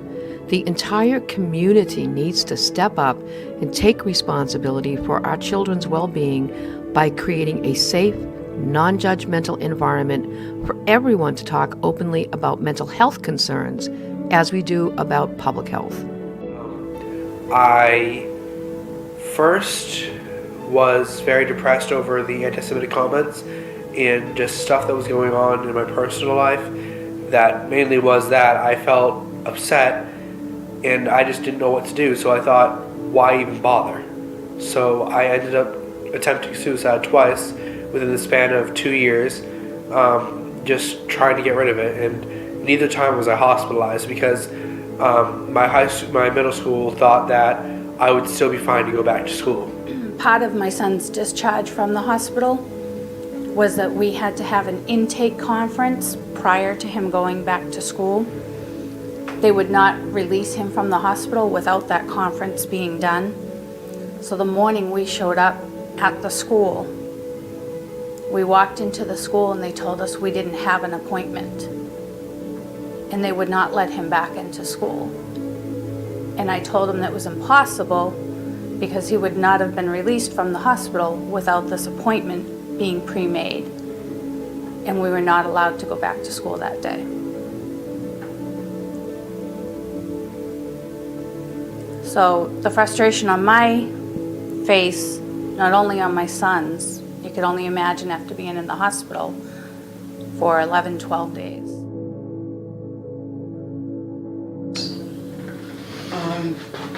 How I felt through most of it was, well, very scared.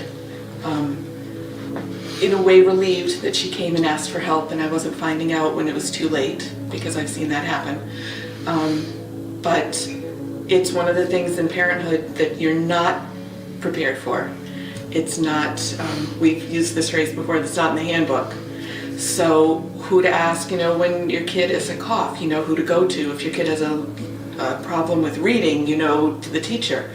This is outside of the usual boundaries, so I didn't know who to go to, and everyone, it's also something you can't bring up in casual conversation. So you don't realize how many other families have stuff like this going on until someone opens their mouth and says, my child's hospitalized, or my child's seeing a therapist, or whatever it is. Someone has to be brave enough to say it, and then all of a sudden the other parent starts to go, oh, mine too, or my niece, or my friend. Bringing her to the emergency room felt sort of normal because I've had kids with injuries and illnesses. Having her leave in an ambulance in restraints was terrible. So I had to take a medical withdrawal, which that's when the school got less than helpful, that's for sure, because of course once money comes involved, it's a whole nother mess. I did do the medical withdrawal, but at the same time I had to make a contract with the school stating that my next semester I would pass all of my classes with full credits, or else they're gonna pull my financial aid and kick me out of university, which is understandable, but at the same time it's I kind of came to you guys saying I felt like killing myself. I'm not asking for pity or sympathy, but at the same time I'd like some understanding. And when I was on the radio doing a bit about apps that I used for my depression to help with it. I was doing it from the perspective of someone who's recovered, and my mom posted it on her account, and the comments and likes flooded in. Everyone was congratulating me and saying how proud they were of me and how brave I was and how courageous it was for me to talk about it. And at the same time, these were the same people who were scolding me for crying. The same people who were calling me a baby, saying I was being overdramatic and that my problems were small and shouldn't matter as much as they did to me, even though they did. And all of these people were congratulating me for trying to defeat a disease that they pretended I didn't even have, and that they ridiculed me for having in the first place. In 2015, Bristol County, Massachusetts had 66 confirmed suicides. 2 were African American, 2 were Hispanic, and 1 was Asian. 61 were white. Why the extreme difference in numbers? Is it cultural? I reached out to some friends and asked them to come to the table and share their perspective. Family and faith definitely play a big role, especially in the African American community. A lot of us are brought up in the church, whether it was a Catholic church, a Baptist church, Protestant, whatever, Pentecostal. We were made to go to church. No matter how strict it was, whether it was like we go every Sunday or you just show up on Christmas and Easter like most people do.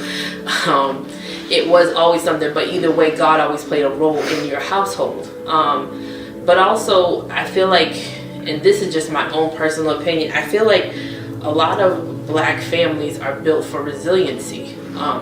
Since, there's a lot of things that we do have to struggle with every day just to, be a part of society. We have to battle with poverty and, equal job opportunities and, housing and, the breaking up of the families all the time. And not to say that white families don't go through it too, but we were made to be resilient for those reasons. This goes all the way back to slavery days. I mean, you could be out in, in the field or in the house working, and you still had to, come home and keep your house together or, your family together. So, and you were made to kind of suck it up, and we don't talk about those things, and, you take your lickings and you keep moving. And that's kind of just something that's been ingrained in us, I think, since the beginning of time, is that we are just those kind of people who just find, a way to bounce back from, terrible situations. And so suicide is probably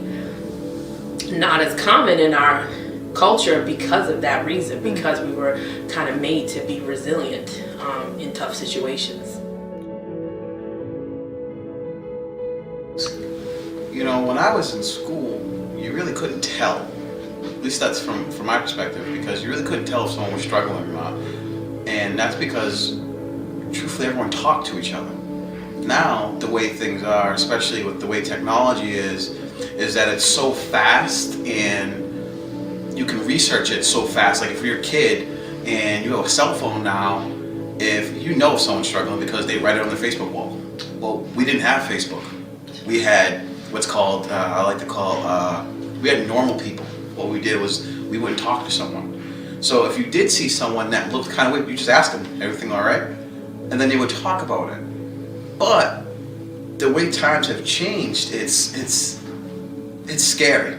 For me, it's scary because I have a daughter, and I wonder in 10 years from now, I'm trying to show her the stuff that my parents told me, like if there was something wrong, you tell someone. You don't tell Facebook. You don't tell Twitter. You don't put sad things on Instagram. You talk about it.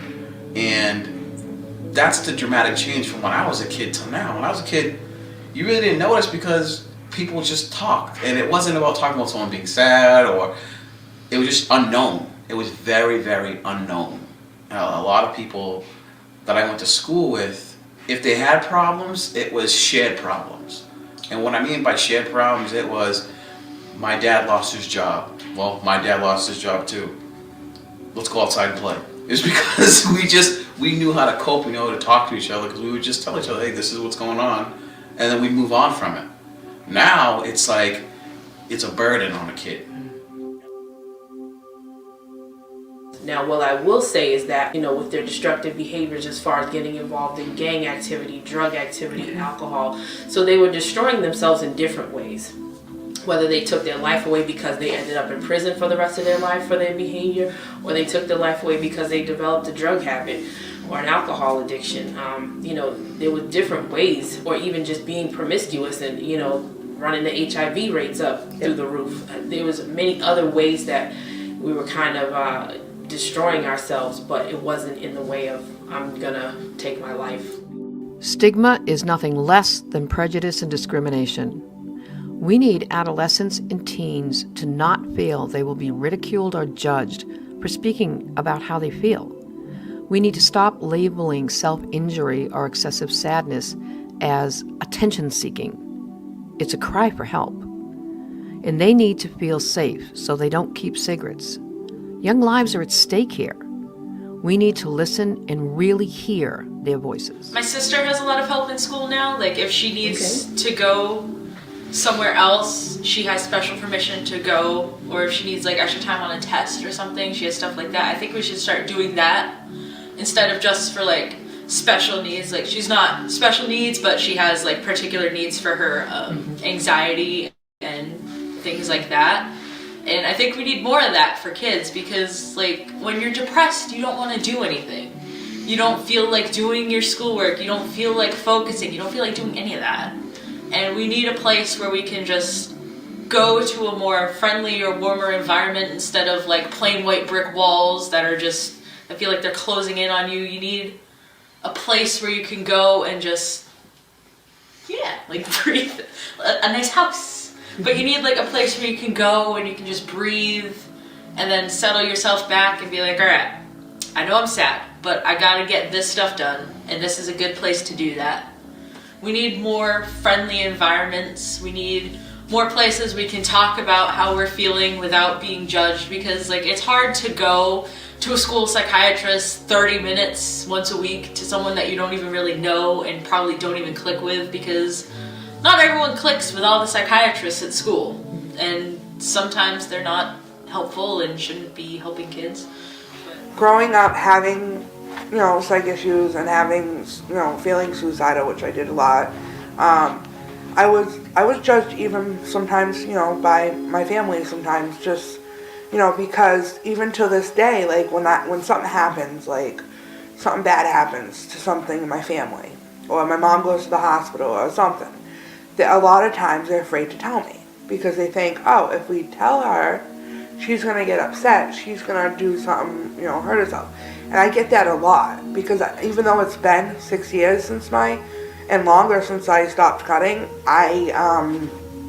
to this day, some of my family members are like that. And what to say to the school, and we weren't the first people to pull a kid out of school for treatment and come back, but you would have thought we were, because they didn't seem to have a protocol for reintegrating into class, and they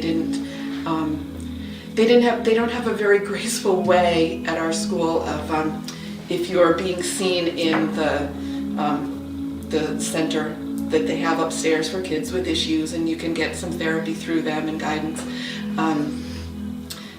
They just sort of announce to the class, so-and-so to the center, and so now the whole class knows. And this is huge. If you're in high school, you don't want attention drawn to you, especially for a negative thing. You want to protect your children. You want to make sure they are prepared to deal with what they come up across in life, and that's something that as just a person, an adult, I don't know how to deal with, and then to try to be leading them is very, very difficult. You want to say you gave them the right tools, but then you see the youth we've lost, that you think, they had they had good care, they had good parents, they had a good environment, and still we managed to lose them. And you think, what can I do? If I could change anything about what was done then, what was, the school's way of handling these issues, I would definitely encourage more awareness of mental health issues in the school. We have big presentations on bullying all the time. We have big presentations on sexual awareness, although I guess that depends what city you're in. We still debate on that. But we never really talked about mental illness except, you know, maybe someone would do something, well, I guess that's not even mental illness, that would be a disability.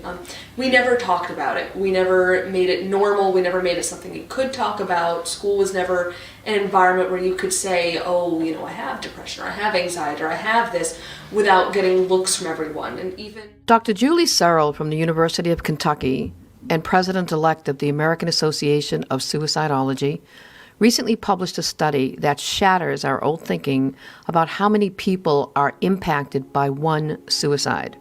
Her study showed that realistic number is probably as many as 130, if not more.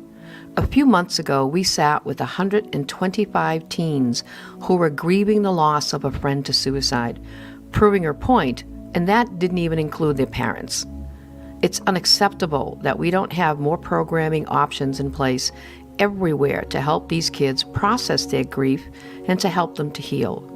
The Bristol County Regional Coalition has implemented a peer-to-peer wellness check that we know helps kids understand they do matter, they are important, and we want them to stay safe, to stay healthy, to please just stay.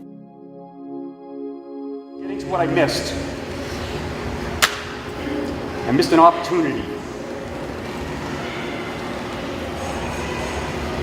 I can remember sitting in the car one day with her at the bus stop, and she told me about a friend who had attempted suicide. And I said, oh, that's terrible. Is he okay? And that's where I left it at. That was it.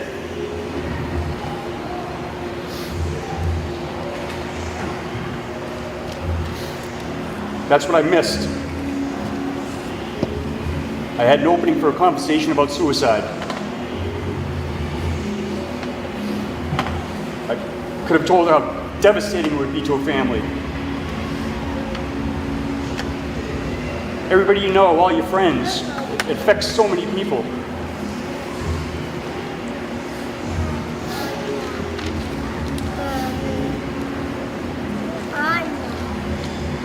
What I want to say to everybody is please have that conversation.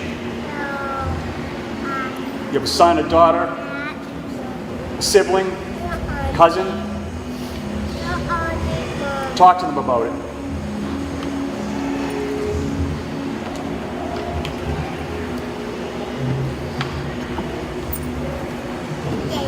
I don't want any other family to be devastated like mine.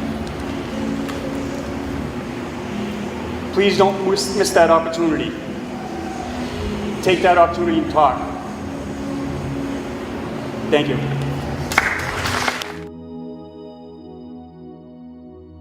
You know, we have to keep fighting the fight and do the prevention work and do the postvention work as well. But we also need to do the intervention piece and not forget about that, because I get anxious about the crisis centers and hospitalization being the only options. They need to be able to do it on a community-based level or a school-based level, because that's where they belong and they feel a part of. And taking them out of their situation and putting them somewhere else not often helps. And then you put them right back into the situation without any supports. We don't want to set these kids up to fail. We want to put good supports around them. We want to increase their protective factors. We want to decrease their risk factors. And until, there's less suicides in young people in this country, I think I'll be fighting the fight. You matter, my life matters, your life matters, and you are important to me.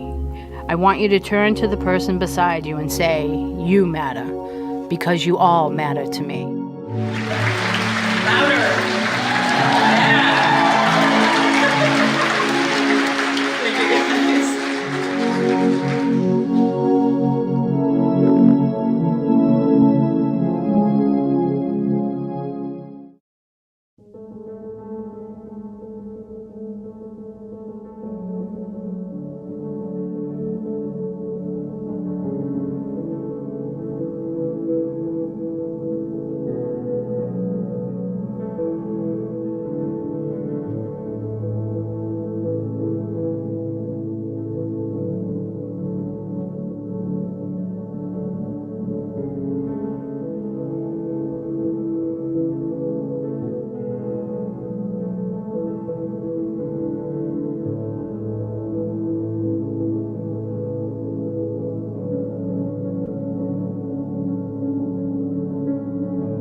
Wow, that brought back a lot of memories.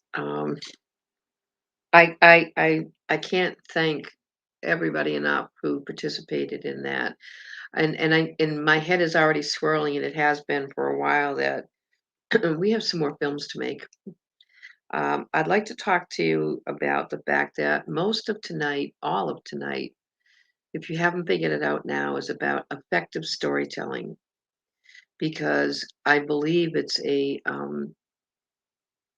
marginalized, there's that word again. It's a marginalized option to help people heal and recover and get well, when it's done effectively. And what we're stepping into right now, um, and this is our last session of the evening. I will be hanging around. I think Joseph may be coming back to hang out with me, um, just to see if there's any stuff in the chat that you wanted to talk about after this project. But this next piece of film was developed by Dr. Kathleen Carter Martinez, upstate New York. Roots and culture are Native American, for one. There were many threads there to Dr. Casey, and her daughter did the incredible videography around this project. And this is a compelling story. We, in suicide prevention, intervention, and postvention, and postvention is what do we do with the community, with families, etc., after there has been a loss.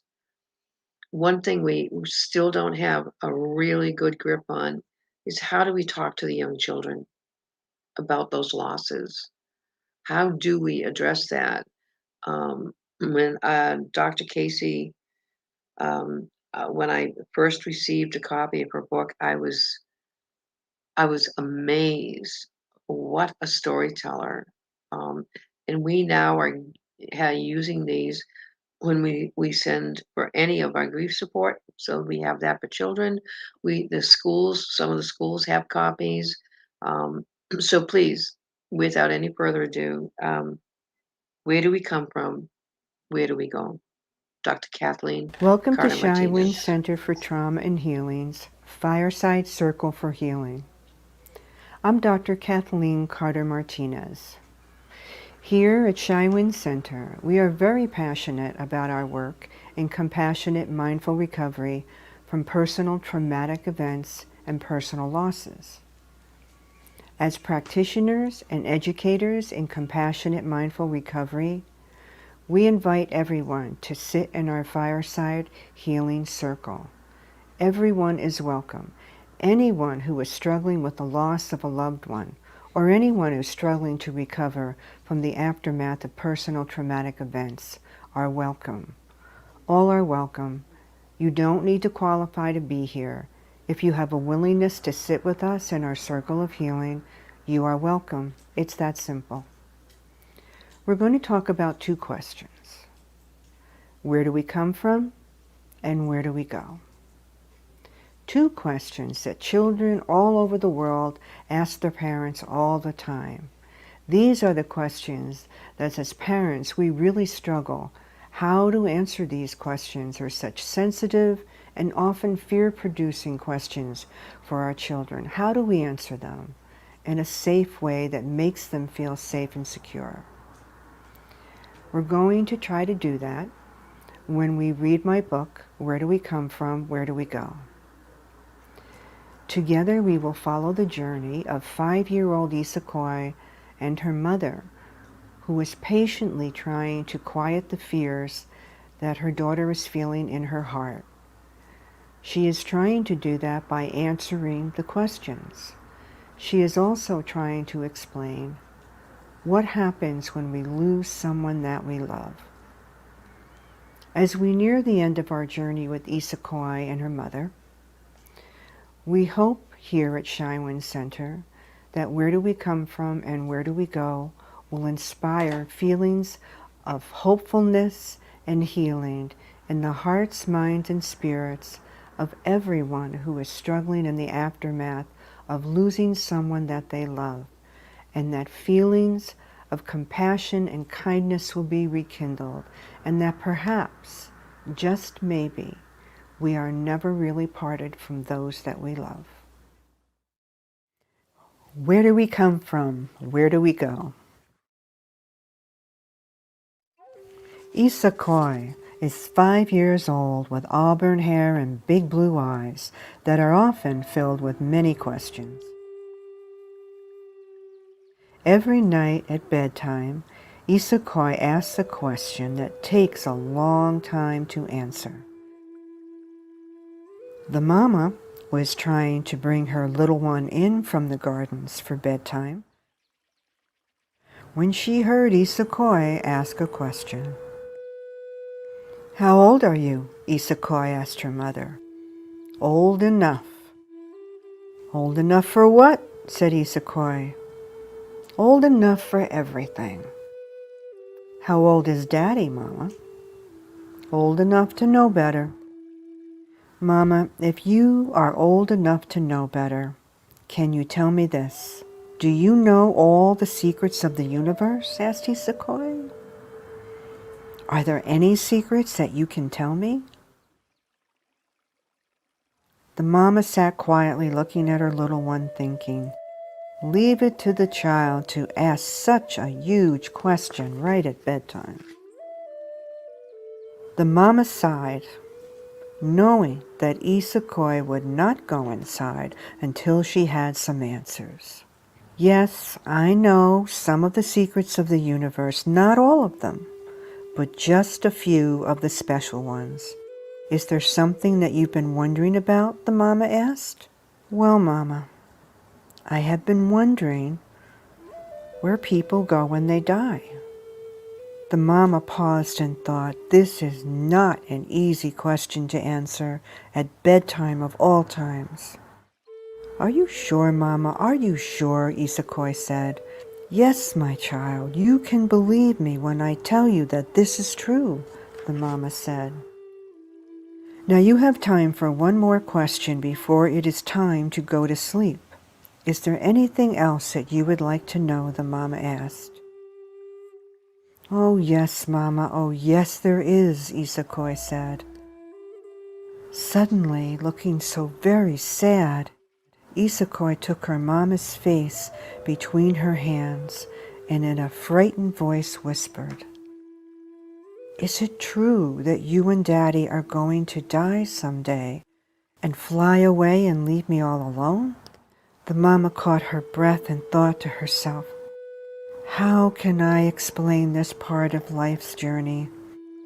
How can I explain our journey from our earthbound world to the sky world at bedtime of all times? So the mama took a deep breath and slowly said as she held her daughter's hand, "Come, Isakoi, and walk with me in Carrie's garden where we can go and talk for a while." Oh yes, what you have asked is true, because this is a part of the journey of life for every one of us. With eyes as wide as the full moon, Isakoi leaned into her mama and whispered, "If this is true, Mama, then what I need to know is where do we come from and where do we go?" The mama thought long and hard and said softly and slowly to her Isakoi, "It is true that I will die someday and my spirit will leave my body. It is true that I will rise up to the sky world in the heavens. But this I can promise you, that I will never be far away from you, my little one. I will always be with you. No matter how big you grow, no matter how old you get, you must believe what I am saying to you." Isakoi's eyes filled with tears as she whispered, "But how can that be? If you die, you will be gone away from me, and I will not see you anymore. How can that be? If I can't see you, how can you still be near me?" Isakoi asked. The mama took a deep breath and said, "Isakoi, look into my eyes and listen to me. It is very important that you listen carefully to me. When I die, it is true that you will not be able to see me any more with your eyes. You will not see my face. I will return to my place in the family of spirit walkers in the sky world. But my child, you will always feel my love all around, and you will know that I am with you, the Mama said. Inside your heart, you will have a feeling of warmth, and you will know that my spirit is with you. Whenever you feel the warmth within you, it will not feel as if we are ever apart. This is the gift of the spirit walkers, to always be able to visit our loved ones and remind them that we will always be together. Because, Isakoi, when our body grows tired and leaves this earth, our spirits live on in the hearts, spirits, and minds of all those that we love. I tell you that I believe this to be true with all of my heart, the Mama said. Isakoi had tears in her eyes and her voice was soft and fearful. Tell me more, Mama, tell me more. How will I know that you and Daddy are still with me? The Mama took her Isakoi in her arms and softly said, You will know because you are a part of me and I am a part of you. And you and Daddy and I can never ever be parted, not ever. This is a universal law. It is the way of life's journey for every one of us, the Mama said. When it comes time for our spirits to leave this earth, we rise up to the sky world and the family of spirit walkers in the stars that we came from, where all of our relations who have gone before us are. We return to our family in the sky world to take our rightful place, to light up the moonlit sky, the Mama said. Isakoi's eyes grew wide as she looked out the window and said, Is that where Grandma is, Mama? Is she in the sky world? Oh yes, said the Mama, oh yes, she is in the heavens, the home of the spirit walkers watching over us all of the time. Are you sure that Grandma is there, Mama? Are you sure? Asked Isakoi. Of course I am, my little one, because I see her all of the time, the Mama said. Isakoi's eyes widened as she whispered, See Grandma all of the time, how can that be? Oh, not in the way that you think, my little one. Let me tell you what I mean, the Mama said. Every single time that the wind blows soft against my face, I know that Grandma has been here and left a kiss on my cheek. Every time that a drop of rain falls upon my hand, I know that it is Grandma saying hello. And every time that I smell lavender lilacs in the middle of a snow-covered day, I know that Grandma is still with me. Is there more, Mama? Is there more? Yes, there is more. There is much more, the Mama said. At night, I go outside and stand under the moonlit sky and look up to the stars. I wait and watch until I see the brightest star winking at me, and at that very moment I know that it is Grandma saying good night to me. So Isakoi, you need to understand that even though we cannot see Grandma anymore, I know that she sees us and that she is always with us. The Mama whispered. Listen very carefully now to what I say. You must look to the heavens and to the stars that light up the night and cover the world with love. Why do we look to the heavens, Mama? I cannot see Grandma there, said Isakoi. What about Grandpa? Is Grandpa there with Grandma? Did they both rise up? Oh, yes, we can, Isakoi. Yes, we can. If you look really close at all of the stars that light up the darkened night, you will see the shadows of faces on every star. These are the images of every grandpa or grandma, daddy or mommy, or brother or sister or loved one that has crossed over from our earthbound side to the sky world. These are the faces of all of our relations that have walked on to the family of spirit walkers in the sky world before us. Each and every star carries the face and the name of someone's loved one. All these stars fill the skies, and because of this, we are always enclosed in a blanket of love. So as you can now see, we are never, ever really apart or alone, the mama said. Are you sure, Mama? Are you sure? Asked Isakoi. Yes, my little one, of this I am sure. But just in case, remember this. If the night skies are dark and the stars are dim and the winds are still, remember this. We are still with you. Wherever you are, any place at all, stand quiet and be still. Close your eyes and cross your hands across your heart. Breathe deep, breathe very deep and listen, and you will hear my voice soft within your mind, and you will feel my spirit within your heart, and you will know that we are with you always. Daddy and I will be with you for all of time, in this world and the next. Of this I am certain, the mama said. The mama spoke slowly and said, when you feel lost or afraid, you will come outside to the darkened night and you will look up into the moonlit sky. You will look for the brightest star to twinkle at you, and you will know that we are always looking after you. You will feel the wind blow through your hair and the rain soft against your cheek, and you will know that we are always with you.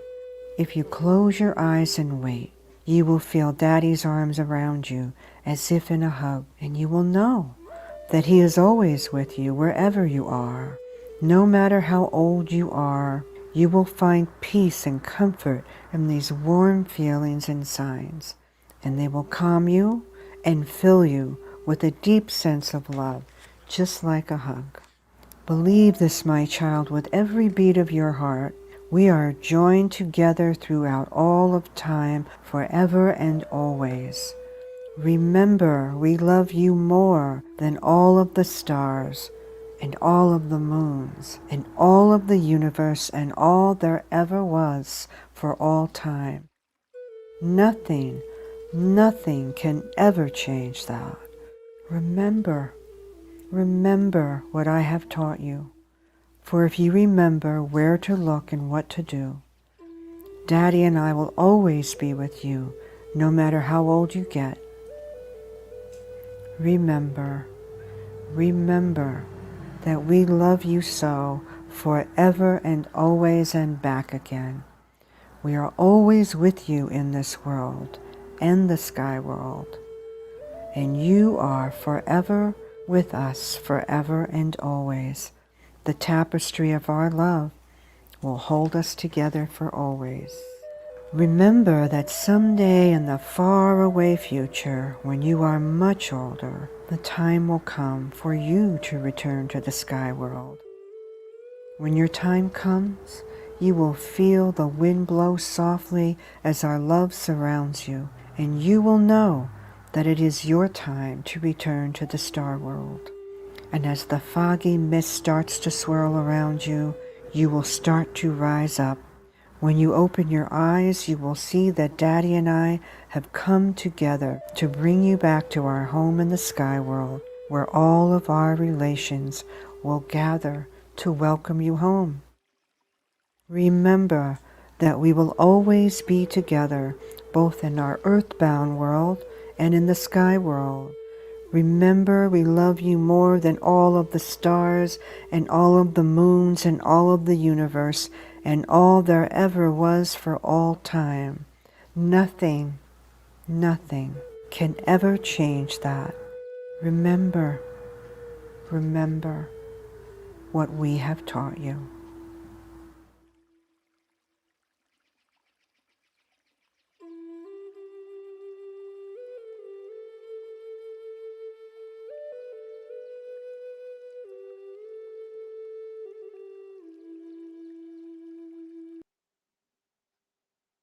I love the music behind that book. Joseph, you want to come on in? Hello. Hello. It is 11:02. We made it through the night. We At did least it. we made it. I don't know about anybody else, but is that the first time you've seen that, Joseph? I think I've seen it once before during Hope Rising. Ah, yes, you did. Gosh. Yeah, that was an event. For sure. Okay, so if there is anybody left out there, anywhere in the world, we're gonna hang out. Joseph and I are just gonna hang out for a few minutes. If you had a comment or a question, and just to remind you, we will be picking up where we left off at 6 p.m. tomorrow night. And those of you who pre-registered have both links. So this one's down, and you have the link for tomorrow night. And if you don't, or you know someone else needs it, again, a simple email, director at a voice at the table.org. Oh, look, there it is, right across the bottom of the screen. I keep forgetting about that stream. The little ticker tape. I remember the first time I ever did that, I couldn't stop playing with it because I'd never been able to do that before. You know, you see it on CNN and everything else, and that we're going. So, Joseph, um, your thoughts. I mean, I don't know how much you got to see because I know you had to drive home and everything. Um, but overall, what stands out, or what are your comments? What more would you have liked to seen or less of? You get to play review critic. How's that? I mean, I feel like it was really great. I feel like definitely what you were talking about earlier with the like storytelling, there was a lot of different stories from a lot of different people, which I feel like was very good to see, to have a broad like variety Mm-hmm. of different like backgrounds, different Mm. like there was stories from attempt survivor, stories from like Steve, who's an impact family and friend. So it's just a lot of like different kind of stories from different places that really I feel like was great to show a variety of where kind of all of us land and kind of the realm, Yeah. I would say, No, or on thank you. the quilt or the tapestry, if you'd like to Yeah. say. Yes, there's that word. You notice Dr. Casey uses it too. We laughed about that when we were first getting to know each other, and I kept rolling out about a tapestry. And she said, "Oh my God, I use that word all the time." Because I think a tapestry is, and I've used that for so many years now. But when you think about what we're talking about, impacted family, attempt survivors, loss survivors, so lived experience. The one thing that always, when I was a very, very young girl, and it was safe to do this, I used to go over, I grew up in Boston, and um, I was able to go to the Museum of Fine Arts on a regular basis. I mean, you just hop train trolley and go through, and no one ever bothered you. And so I would spend all day over there. And in one room, well, more than one room, they had these incredible tapestries hanging there. And I remember one of the, well, I don't think you call them guards, but one of the caretakers who are in the museums to make sure you don't take anything or ruin anything, came up behind me and he said, "Have you ever seen the back of a tapestry?" And I went, "No." And he was able to pull it over so I could see how ugly it is in the back. And he said, "See all those threads?" He said, "Now let's take it back and step back." And he had me step back about a few feet. He said, "Now look at the beauty of it." He said, "So you never know. You never know what's behind the scenes there. But we'll tell you one thing," and I forget how old, couple of 100 years at least at that point. And he said, "And it looks brand new." He said, "Because that's how they made it, so that it would last." It is that behind the scenes weaving that you don't get to see that creates the solidarity and the solid foundation in it. And that's why I always use the tapestry, because life is not black and white. There are too many different threads to it. There should be so many different threads to it. And so yeah, that's one of my favorite words. Any other thoughts or comments on what you experienced tonight? Because I don't know how people. I mean, there were some very serious moments, but I don't think there was anything triggering. Hopefully nothing too heavy. Although I do know, for lost survivors in particular, it is hard. Um, I can tell you one moment for me. Um, wow, it was hard to see. Um, it was hard to see Lori Lynch. I was about to say the same thing. My heart stopped for a minute, I think. I completely forgot she was in the film, and I thought, oh my gosh. And she looked so young there and so vibrant. Um, and she was such a champion for impacted family. So that kind of startled me. Um, Yeah, I was working on an assignment. I was like typing at the same time as watching, and then I heard the voice, and I like literally paused and like had a Yeah. whole moment where I was like, "Whoa!" hmm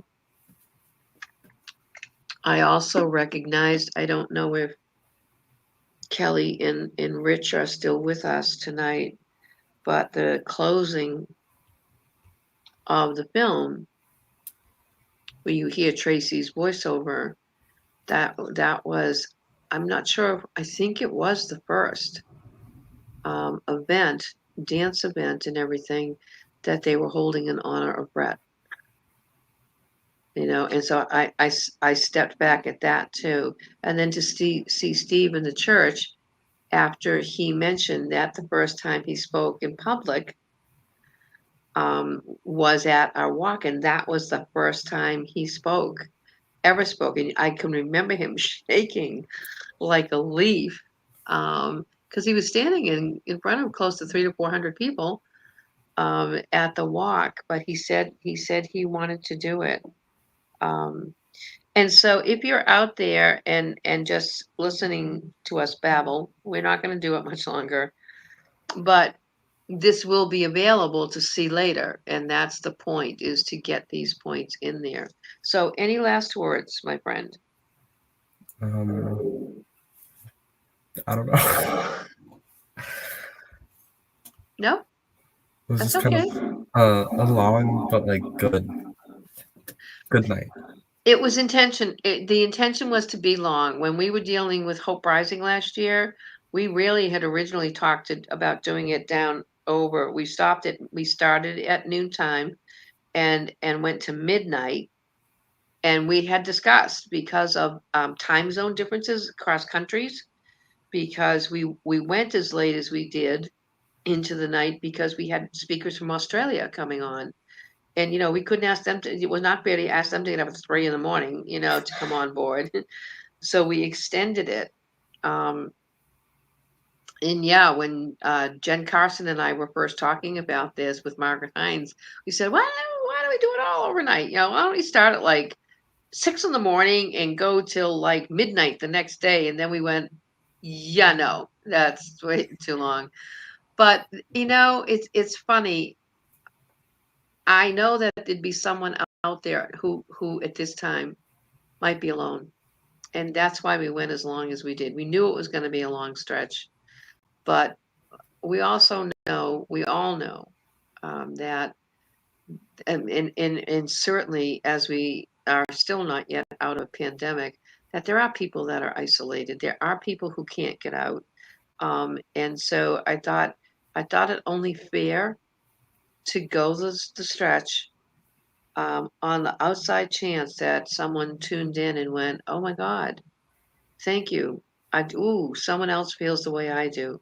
And that was not to drag it out. That was the intent, was just to make sure that for those later night people, to make sure we had a little place for them.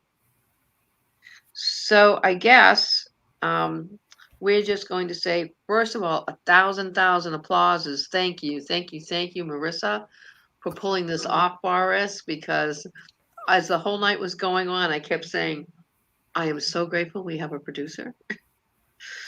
Because I don't have the, I don't, when we do our little 1 hour things, Joseph, or you and Steve and I do an hour and a half on a Saturday morning to do an exercise, piece of cake. But for all of this transition in and out, I wouldn't even know how to get backstage. I don't even know how it's done yet. So Marissa, thank you for staying up with us tonight. I'm sure you're going to be thrilled to death to stay up with us late tomorrow night. But thank you 1,000 times over, and we're going to say good night for now. And thank you all for coming. Joseph, thank you for coming back, and I'll see you tomorrow too. I'll be Good night, here. everyone. Take care.